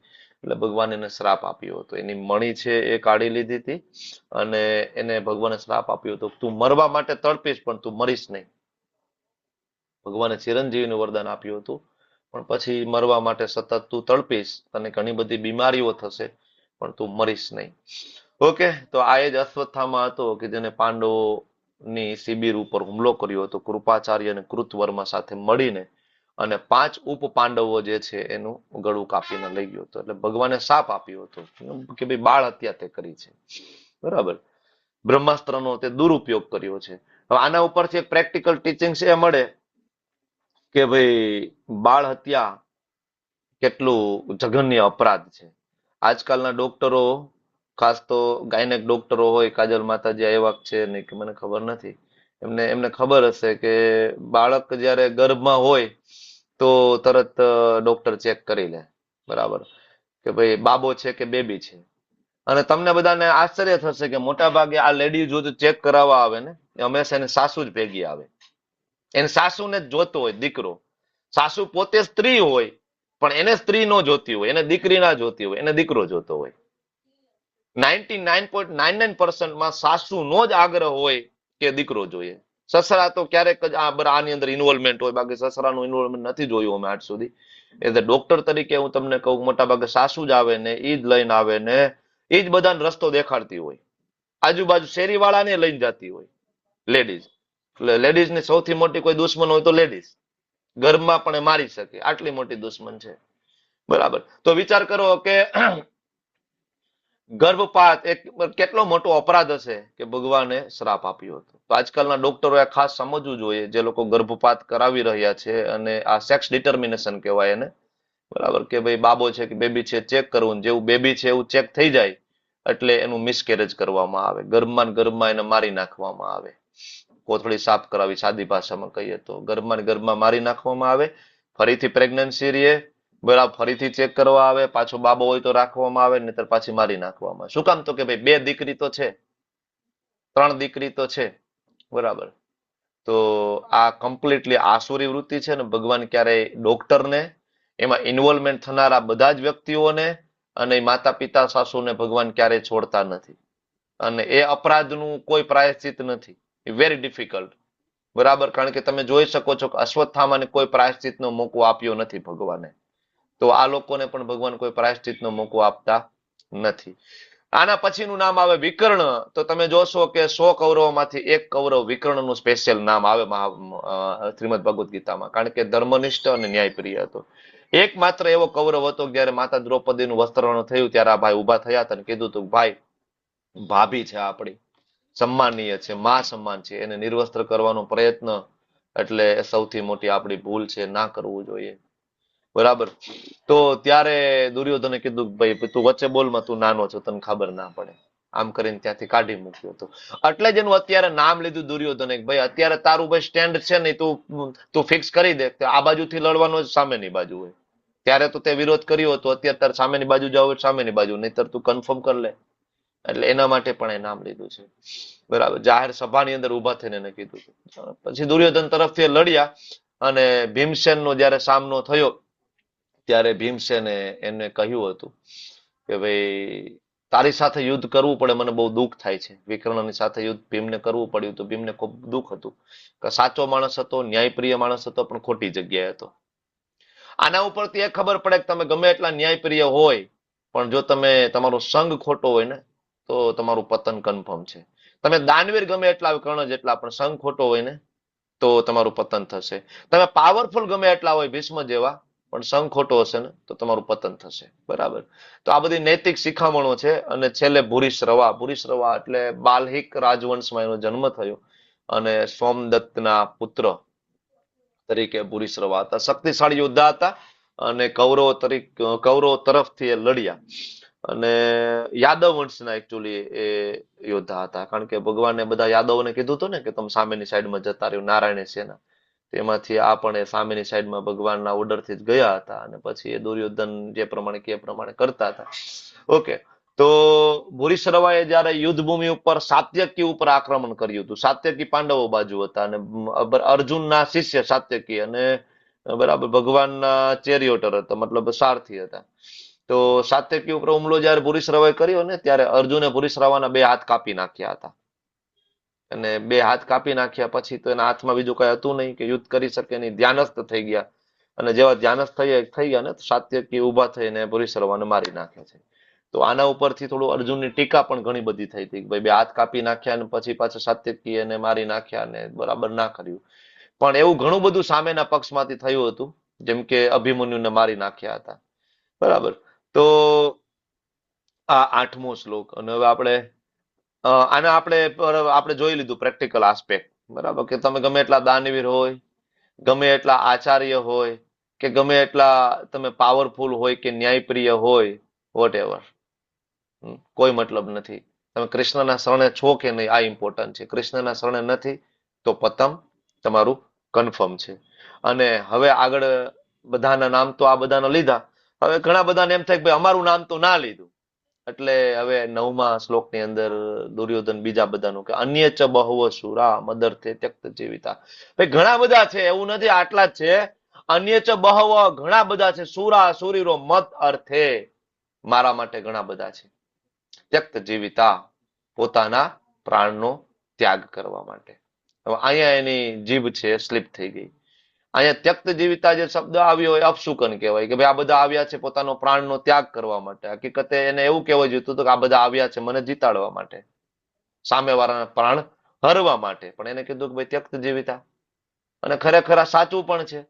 દુર્યોધન જેવા લોકોનો કોઈ સાથ આપવાનો હોય, અધર્મનો જે સાથ આપે એ ત્યક્ત જીવિતા, એના પ્રાણ હંમેશા જશે, બરાબર. તો ગુરુ દ્રોણને જયારે વાત કરી રહ્યો છે, ગુરુ દ્રોણના મનમાં પ્રશ્ન થાય કે આ બધા ઠીક છે, બહુઓ છે, જાજા છે, સુરા છે, શસ્ત્ર તો લઈને આવ્યા છે કે નહીં?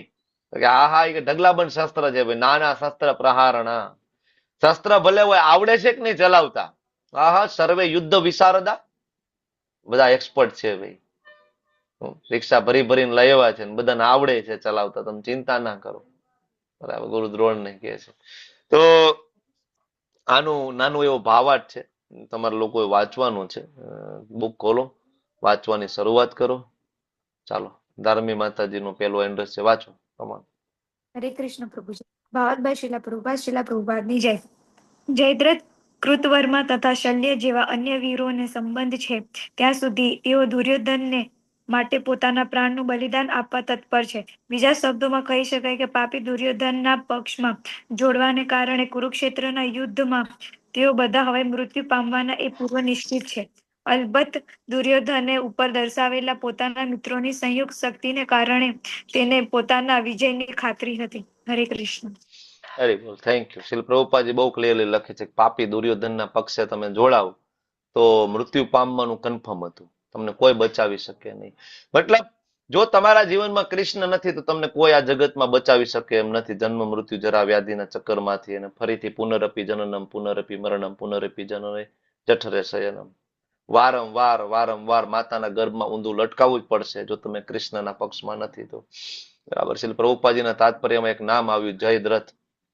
જયદ્રથ વિશે કઈ કહી શકો એક લાઈનમાં? જયદ્રથ વિશે થોડું ઘણું જાણો છો કે જયદ્રથ કોણ હતા? કારણ કે પ્રભુપાદે નામ આપ્યું છે તો આપણે થોડું એના વિશે મેડિટેશન કરીએ. નીતા માતાજી નથી બોલ્યા, નીતા ગઢવાળા માતાજી બોલો, જયદ્રથ વિશે થોડું બોલો. હરે કૃષ્ણ પ્રભુજી. હરે કૃષ્ણ. જયદ્રથ સિંધુ દેશનો રાજા હતો, દુર્યોધનનો બનેવી હતો અને તે અભિમન્યુના વધ માટે જવાબદાર હતો અને તે કૌરવોના પક્ષે લડ્યો હતો અને અર્જુને તેને યુદ્ધમાં હરાવ્યો હતો. Very good, thank you. Sindhu દેશનો રાજકુમાર અને અલ્ટિમેટલી પછી રાજા બન્યો અને એના લગ્ન થયા હતા દુશાલા સાથે. કૌરવોની જે બેન હતી ને દુશાલા, એના લગ્ન જયદ્રથ સાથે થયા હતા. મહાભારતમાં જયદ્રથનો જે મેઇન રોલ આવ્યો ને 13મા દિવસે આવ્યો.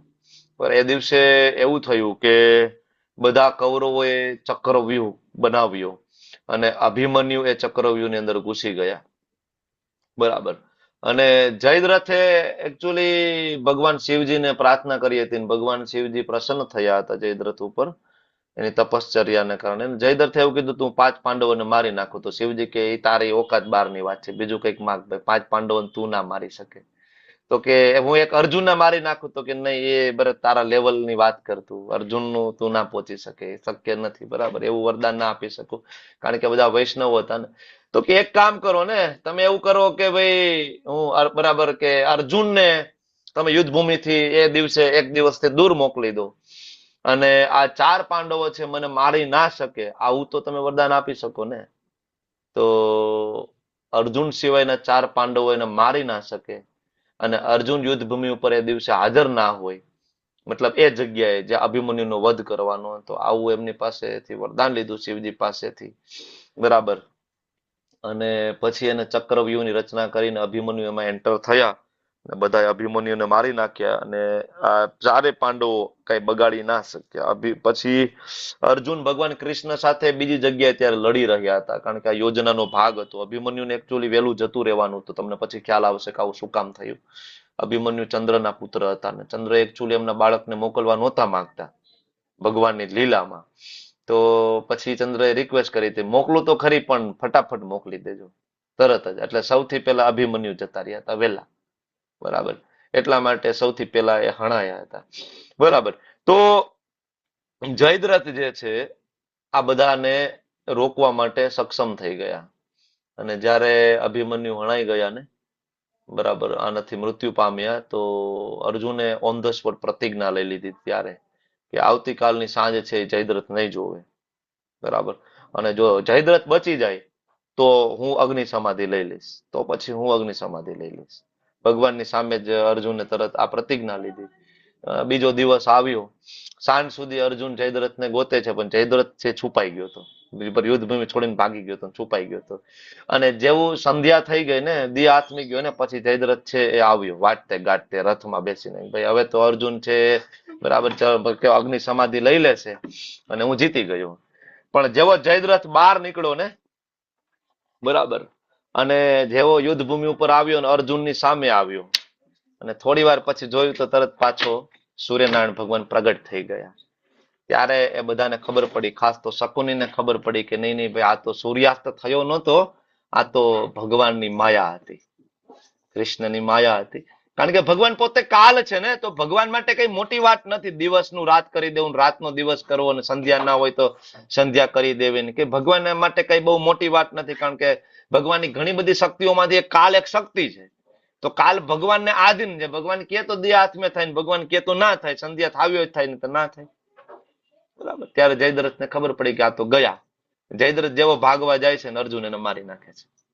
બરાબર. અને જયદ્રથે એકચ્યુઅલી માતા દ્રૌપદીનું હરણ કરવાની પણ કોશિશ કરી હતી. તમને બધાને ખ્યાલ હશે, જયારે વનવાસ દરમિયાન અને એનું હરણ કરવાની કોશિશ કરી હતી. 5 પાંડવો ખૂબ એનાથી ક્રોધિત થઈ જાય છે. જયદ્રથ છે ને એ સોરી 5 પાંડવો જયદ્રથનો વાળ કાપી નાખે, ટકો કરી નાખે. એકચ્યુઅલી પેલા તો મારી નાખવાની વાત હતી, પણ પછી હવે તો બેન જ વિધવા થઈ જાય ને, મારી નાખીએ તો, એટલે કે ભાઈ મારી નથી નાખવો, બરાબર, એનો વાળ કાપી નાખો. એકચ્યુઅલી ક્ષત્રિયોના વાળ કાપવા એટલે મૃત્યુ સમાન છે, એમાં બહુ ફેર નથી. એટલે અશ્વત્થામાનો છેલ્લે ટકો કરવામાં આવ્યો હતો. બરાબર, કે ક્ષત્રિયોના વાળ કાપી નાખો એટલે મરવા સમાન છે, બધાની વચ્ચે ટકો કરી નાખો એટલે બરાબર એ મૃત્યુદંડ સમાન છે. આરતી માતાજી કઈ એડ કરવું તમારે? આરતી બોય માતાજી. પ્રભુજી કાન વિજય કોણ છે? કોણ? કાન અચ્છા, વિજય. આપણા ક્લાસમાં છે કોઈ? હા પ્રભુજી. મતલબ મીટિંગમાં તમે વેઇટિંગ નથી કર્યું, ઇનેબલ વેઇટિંગ નથી કર્યું. હરે કૃષ્ણ. કાન વિજય પ્રભુ કોણ છો તમે આ ક્લાસની અંદર? પ્રગટ થાવ અમારી સામે. હરિકુમારે પ્રભુજી ક્યારના જોડાયા છે એ બી ખબર નથી કોણ છે. એમને રિમૂવ કરી દો, ચાલો બંનેને. ઓકે, ચાલો. વિશાલ પ્રભુ, ચાલો આગળ વધીએ. હાજી. હરિકુમાર પ્રભુજી છે એ પણ કોઈ બીજું છે? કરી દો, રિમૂવ કરી દો, વાંધો નહીં, ચાલશે. ના કરી શકો, ના કરી શકો તો કાંઈ વાંધો નથી, ભલે સાંભળતા. ઓકે, તો આ જયદ્રથની આપણે વાત થઈ ગઈ ને, કેવી રીતના એનું બધું થયું, મૃત્યુ થયું ને આ બધી ચર્ચા થઈ ગઈ. એના પછી એક કેરેક્ટર છે શ્રીલ પ્રભુપાદજી કે છે કૃતવર્મા. કૃતવર્મા યાદવ વંશના રાજકુમાર હતા અને શ્રી કૃષ્ણના પરિવાર જન્મ એના પરિવાર તરફથી જ હતા, યાદવ તરફથી હતા. ભગવાને કીધું હતું ભાઈ સામેની સાઈડથી લડવાનું છે, એટલે સામેની સાઈડથી લડ્યા હતા. અને દુર્યોધનને સંપૂર્ણ સહકાર આપવાની વાત હતી, એટલે એને દુર્યોધનને સંપૂર્ણ સહકાર આપ્યો હતો. પોતે મહાન ધનુર્ધર હતા. અને હમણાં આપણે વાત કરી એમ કે 5 પાંડવોના માથા કાપવામાં કૃતવર્માનો હાથ હતો, એ પણ આમની સાથે હતા, અશ્વત્થામા સાથે. બરાબર, કૃપાચાર્ય અશ્વત્થામા સાથે શિબિરમાં ઘૂસી ગયા હતા અને એમને બરાબર ઓકે. અને કૃતવર્મા બચી ગયા હતા. કૃતવર્માનો વધ નહોતો થયો મહાભારતના યુદ્ધની અંદર. એ પછી પ્રભાસમાં જયારે સિવિલ વોર થયું, એ લોકો યાદવનું ઇન્ટરનલ જે વોર થયું ને, તો એમાં પછી એનો વધ થયો હતો. અને એના પછી એક નામ આવ્યું શલ્ય. શલ્ય એટલે મદ્ર દેશના રાજા, માદ્રીજીના ભાઈ, બરાબર, એટલે પાંડવોના મામા. હવે શલ્ય જયારે નીકળ્યા ને, તો એને નક્કી જ કર્યું હતું કે પાંડવોની સાઈડથી લડવાનું છે. બરાબર, તો એ કુરુક્ષેત્રની યુદ્ધ ભૂમિ ઉપર આવ્યા અને પાંડવોની સાઈડમાં લડો. પણ સમયાણા બહુ મોટા મોટા સમયાણા હતા, કારણ કે વિચારો કરોડોની સંખ્યામાં સૈનિકો અને રાજાઓ હતા, એટલે ઘણા બધા સમયાણા હતા. તો શલ્ય એક જગ્યાએ આવ્યા ને, તો એમને સરસ મજાનું વેલકમ કરવામાં આવ્યું અને અંદર બોલાવ્યા અને મોટા સિંહાસન ઉપર બેસાડ્યા અને ખૂબ સુંદર મજાનું ભોજન ને બધું પીરસવામાં આવ્યું. તો શલ્ય ખૂબ એનાથી પ્રસન્ન થઈ ગયા. એટલે એને એવું જ હતું કે આ પાંડવોનું બરાબર છે સમયાણો, કારણ કે સામેવાળા તો એને વેલકમ નો જ કરે, એને વિશ્વાસ હતો કૌરવો, બરાબર. તો એને એમ થયું કે પાંડવોનું જ છે, એટલે એને વચન આપી દીધું કે ભાઈ હું તો ગમે એમ કરીશ ને તો હું તમારી સાઈડ થી લડીશ ભાઈ, જ્યાં મેં જેનું ખાધું છે ને, યસ પાંડવો, બરાબર. પણ પછી તરત ત્યાં દુર્યોધન પ્રગટ થયો. જેવું વચન અપાઈ ગયું ને, તો દુર્યોધન પ્રગટ થયો. તેને ખબર પડી કે નહીં, આ તો મિસ્ટેક હો ગયા, કારણ કે ભાઈ આ તો પાંડવોનો સમયાણો નથી, આ કૌરવોનો સમયાણો હતો. એટલે એમની સાથે છલ કરવામાં આવ્યું. છલ કરીને એની પાસેથી વચન લેવામાં આવ્યું શલ્ય તરફથી. મામા પાંડવોના હતા, પણ પાંડવોની સામે લડવા એને મજબૂર થયું, કારણ કે વચન તમને ખબર છે, ક્ષત્રિયો એ સમયે વચનબદ્ધ હતા. વચન બરાબર કોઈને આપી દીધું હોય તો એમાં પછી ચેન્જીસ કાંઈ ના થાય, બરાબર. અને એટલા માટે દુર્યોધને શલ્યને કર્ણના સારથી બનાવ્યા હતા. વિચાર કરો, એ બરાબર મહારથી હતા શલ્ય, પણ એને કર્ણ સાથે એટલું બનતું નહોતું ને, તો કર્ણના સારથી બનાવી દીધા હતા. નીચી કક્ષાનું એને કામ આપી દીધું હતું.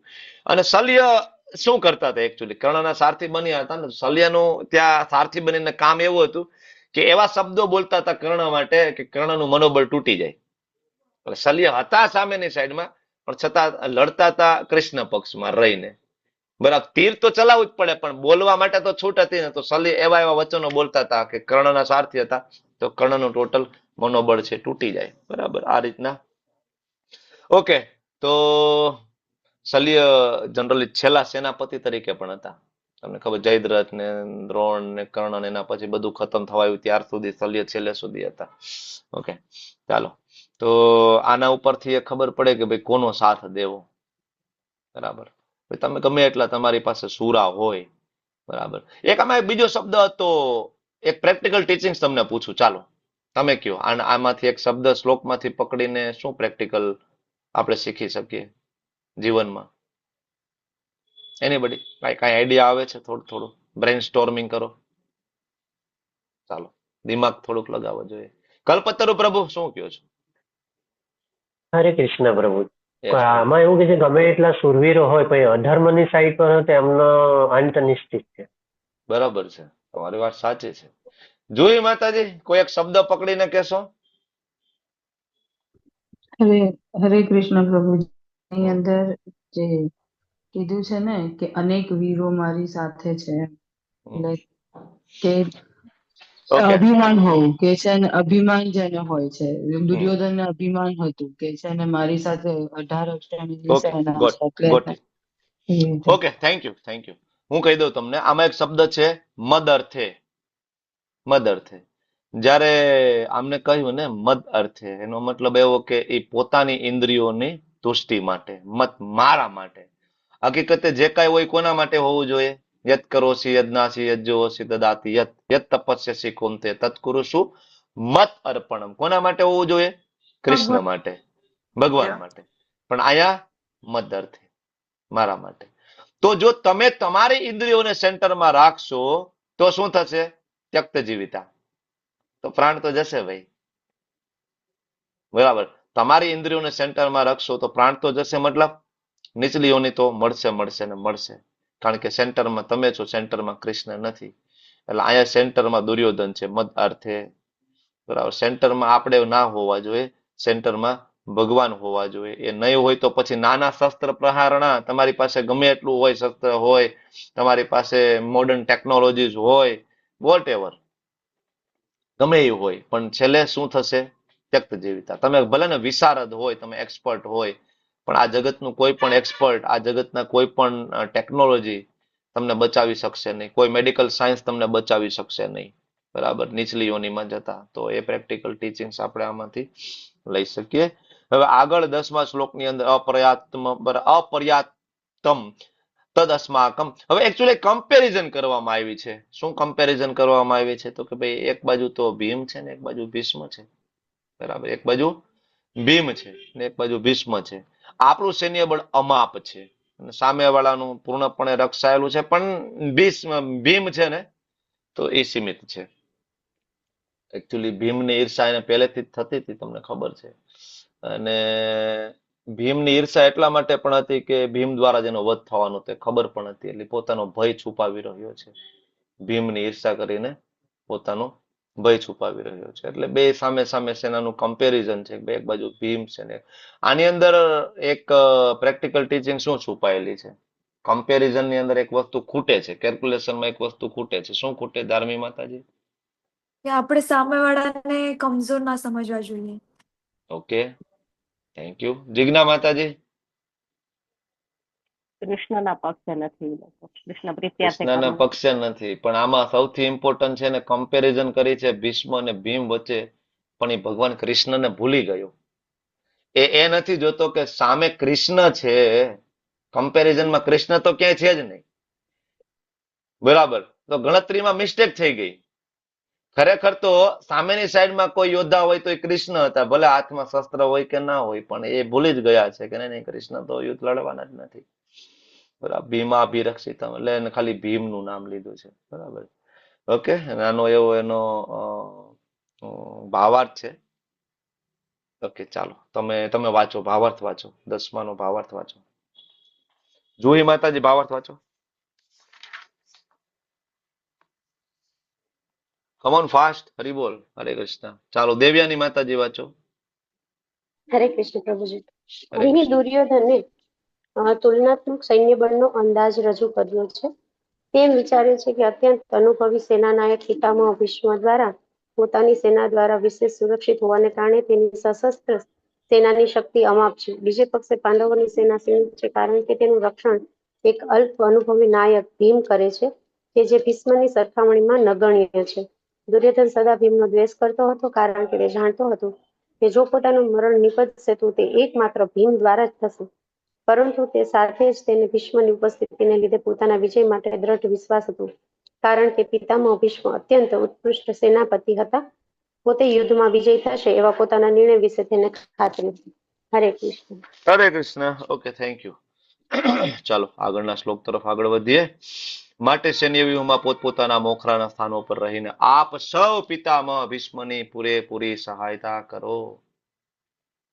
બધાના નામ લઈ લીધા, બરાબર. તો બીજા બધા રાજાઓને એમ થાય કે ભાઈ અમારું નામ તો ના લીધું, અમે અમારા ઘર પરિવાર અમારું રાજ્ય બરાબર બધું મૂકીને આવ્યા, બાળકોને મૂકીને આવ્યા, અમારું નામ તો ના લીધું. લડી લો ભાઈ, અમે જાય છીએ. તમારે યુદ્ધ કરવું હોય તમે જાતે કરી લો, અમે જાય છીએ. બરાબર. એટલે અમે જિંદગી દાવ ઉપર મૂકીને આવ્યા છીએ, અમને કોઈ સન્માન નથી, અમારું તો કોઈ માન નથી, અમને તો કોઈ નામ પણ તમે નથી લીધું. કર્ણનું નામ લો, ભીષ્મનું નામ લો, બરાબર. અમારું નામ ક્યાં છે? ત્યારે છેલ્લે બધાનું એક સાથે નામ લઈ લે છે. ભાઈ તમે બધા ભીષ્મની રક્ષા કરો. બધાને એમ થાય ઓહો શું વાત છે, ભીષ્મની રક્ષા કરવા માટેનો મોકો મળતો હોય તો આનાથી મોટું સન્માન તો બીજું શું હોય. એમ ભીષ્મદેવને ખરેખર કોનું સપોર્ટની જરૂર હોય, બરાબર ને. અહીંયા જે પેરેગ્રાફ જે ભાવાર્થ આપ્યો છે એમાં મહત્વનો મુદ્દો છે રાજકીય સ્વભાવ અને ભીષ્મ દ્રોણ. એક તો એ લખ્યું છે એની અંદર પ્રભુપાદે કે ભીષ્મ અને દ્રોણ તો સાથ આપશે આપશે ને આપશે જ. શું કામ સાથ આપશે? વાંચ્યું છે તમે લોકોએ?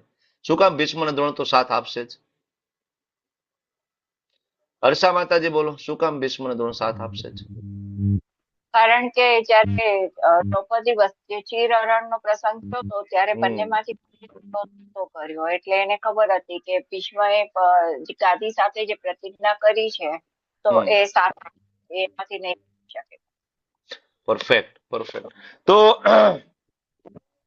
ભીષ્મ અને દ્રોણ માતા દ્રૌપદીનું વસ્ત્રહરણ થયું તો ત્યારે એ બંને આમે બેઠા હતા અને આમને આધીન જ હતા. એટલે ખબર હતી કે આટલો મોટો પ્રોબ્લેમ થઈ ગયો ને તો આ બે આપણો સાથ આપ્યો હતો અને આગળ પણ આપશે જ, એમાં કોઈ શંકાને સ્થાન નથી. એટલે આનું ગમે એવું ઇન્સલ્ટ કરી લો તો કોઈ વાંધો નથી. એટલે આમ જોઈએ તો આ શ્લોક છે ભીષ્મદેવનું ઇન્સલ્ટ કહેવાય. બીજા બધા રાજાઓ ભીષ્મદેવની શું હેલ્પ કરતા હોય, પણ યુદ્ધ કૌશલ્યની દ્રષ્ટિએ આપણે જોવા જઈએ તો કોઈ પણ મહારથી હોય એમની રક્ષા કરવા માટે આગળ એના રથ, બરાબર, એના પછી એના રથના પૈડા, એના ઘોડા, એના સારથી, આની રક્ષા કરવા માટે એક આખી બટાલિયન બાજુમાં હોય છે યુદ્ધ કૌશલ્યની દ્રષ્ટિએ જોઈએ તો, બરાબર, કે કોઈ એક સાઈડમાંથી કોઈ રથને નુકસાન ના પહોંચાડી દે. તો પહેલાના સમયમાં યુદ્ધની અંદર આ પ્રકારનું ડિસિપ્લિન હતું, એક જાતનું સંયમ હતું. તો બધા બરાબર એકબીજાને કોઓપરેશન કરીને યુદ્ધ લડતા હતા અને એની જે ટ્રેનિંગ છે એ જ પ્રમાણે ટ્રેનિંગ થતી હતી. ઓકે, તો અહીંયાથી શું આપણે પ્રેક્ટિકલ આપણે લઈ શકીએ ટીચિંગ્સ આ શ્લોકમાંથી? કઈ ક્લિક થાય છે? બોલો, એનીબડી?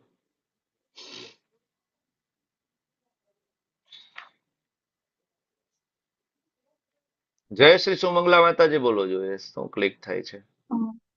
પ્રભુજી મતલબ વડીલોનું સન્માન કરવું પડે, જે સિનિયર ડિવોટી હોય એનું, જેવી રીતે દુર્યોધન ભીષ્મ પિતામહ વડીલ છે તો પણ એમની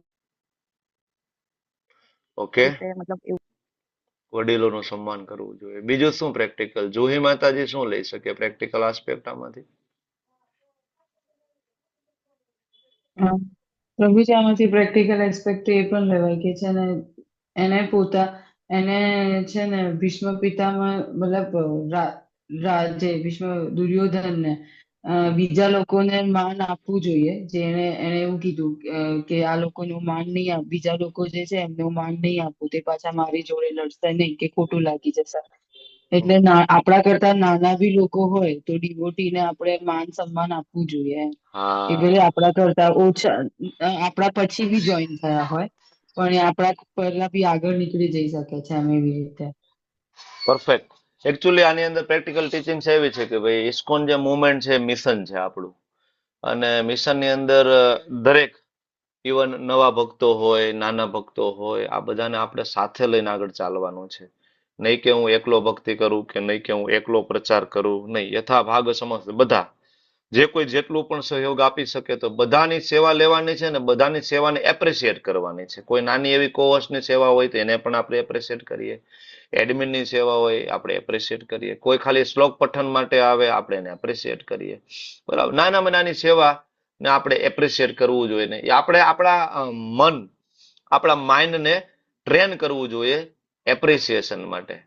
જો માઇન્ડને ટ્રેન કરવું પડશે, નહીતર માઇન્ડને આપણે ટ્રેન નહીં કરીએ ને તો માઇન્ડ હંમેશા દોષો શોધવામાંથી નવરું નહીં થાય, કારણ કે માઇન્ડનો આ ઓરિજિનલ સ્વભાવ છે બીજાની અંદરથી દોષો શોધવા, ખોડ ખાપણો શોધવી.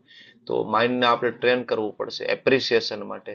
તો કોઈ પણ હોય, નાનામાં નાનો ભક્ત હોય, નાનામાં નાની સેવા હોય, પછી બરાબર ઇવન લક્ષ્મી સેવા નાનામાં નાની હોય, ભલે ને સુદામા સેવા હોય, 500 રૂપિયાની સેવા હોય, 100 રૂપિયાની સેવા હોય, 200 રૂપિયાની સેવા હોય, વોટ એવર, પણ એને હંમેશા બિરદાવવું જોઈએ, એનું સન્માન કરવું જોઈએ. જ્યારે મોકો મળે ત્યારે બધાની વચ્ચે પણ એનું સન્માન કરવાની કોશિશ કરવી જોઈએ, બરાબર, જેથી એનો ઉત્સાહ વધે અને નવા ભક્તોને પણ એનામાંથી પ્રેરણા મળે. જિજ્ઞા માતાજી કઈ કેવું છે નહીતર આગળ વધુ? પ્રભુજી પણ કહી શકાય ને કે કોઈની મજબૂરી હોય એનો ફાયદો ન ઉઠાવવો જોઈએ, કે એને દ્રોણાચાર્ય અને ભીષ્મ પિતામહ છે એની જે નિષ્ઠા હતી એનો એને ગેરલાભ ઉઠાવ્યો કહેવાય ને પ્રભુ. બરાબર છે, એ પણ છે, બરાબર છે. Okay, thank you so much આપ સૌ. તો હવે આગળ વધીશું અને અહીંયા હવે પેલો તમારો બ્રેકઆઉટ રૂમ ની હવે પ્રેક્ટિસ થશે અને જે આપણે આવતી વખતે લેવાના છીએ. પણ હોમવર્ક બરાબર લખી લો શું કરવાનું થશે આની અંદર. 3 થી લઈને 11 શ્લોક જે અત્યારે આપણે લીધા એ બરાબર ભાવાર્થ સાથે વાંચવાના.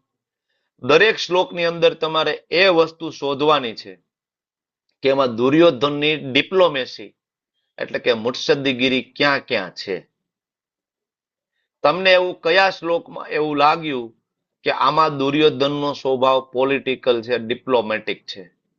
3 થી લઈને 11 શ્લોકમાં તમારે આ શોધવાનું છે અને પછી આપણે બ્રેકઆઉટ રૂમ કરીશું. બ્રેકઆઉટ રૂમ એટલે ઝૂમની એવી ફેસિલિટી છે કે જેની અંદર અત્યારે આપણે કેટલા પાર્ટિસિપન્ટ છીએ? 40 પાર્ટિસિપન્ટ હોય તો આપણે 4 રૂમ આપણે ક્રિએટ કરીશું. 4 બ્રેકઆઉટ રૂમ એટલે અહીંથી જ્યારે હું બ્રેકઆઉટ રૂમ અહીંથી એક્ટિવેટ કરું ને તો તમને એક ત્યાં લિંક મળશે, એના ઉપર ક્લિક કરશો તો તમે રૂમ નંબર 1 માં જતા રહ્યો, 2 માં જતા રહ્યો, 3 માં જતા રહ્યો, આવી લિંક તમારી પાસે આવશે. મતલબ એક સાદી ભાષામાં સમજાવું તો એક 4 BHK નો ફ્લેટ છે. આપણે બધા 4 BHK ના જે ફ્લેટમાં આપણે ત્યાં બરાબર એનું ડ્રોઈંગ રૂમમાં બેઠા છીએ, હોલમાં બેઠા છીએ, સાદી ભાષામાં કહું તો, અને ચર્ચા કરીએ છીએ. પણ હવે મેં તમને એક મુદ્દો આપ્યો છે કે ભાઈ દુર્યોધનના રાજકારણી સ્વભાવના મુદ્દા 3 થી લઈને 11 શ્લોકમાં ગોતી આવવાના છે. પણ મારે 4 ગ્રુપ એના માટે જોઈએ છે અલગ અલગ. એ 4 ગ્રુપ જે છે એમાંથી અલગ અલગ શ્લોકો પણ આપશું એને, બરાબર, કે આ બરાબર કે ભાઈ 3જો 4થો શ્લોક રૂમ નંબર 1 વાળાને, 5મો 6થો શ્લોક રૂમ નંબર 2 વાળાને, 7મો 8મો શ્લોક રૂમ નંબર 3 વાળાને, 9, 10, 11 શ્લોક રૂમ નંબર 4 વાળાને. તો આવી રીતના શ્લોક પણ આપી દઈશું એને, બરાબર. તો હવે શું કરશું, આપણે હોલમાંથી 10-10 જણા 4 રૂમમાં જતા રહેશું, બરાબર. ફ્લેટ 4 BHK નો ફ્લેટ છે, 4 રૂમની અંદર તમે 10-10 જણા જતા રહ્યો અને હું અત્યારે હોલમાં એકલો બેઠો છું. તમે બધા ત્યાં 4 રૂમમાં જઈને તમે એકાબીજા ચર્ચા કરશો કે આ શ્લોકમાંથી આવું આપણે નીકળી શકે, આ નીકળી શકે. પછી તમે એમાંથી એક વ્યક્તિ આ બધું નોટ કરશે, એક વ્યક્તિ, અને એ 10 લોકોને એ વ્યક્તિ લીડ કરશે. આ બધી ચર્ચાઓ માટે તમને સમય મળશે 10 મિનિટનો.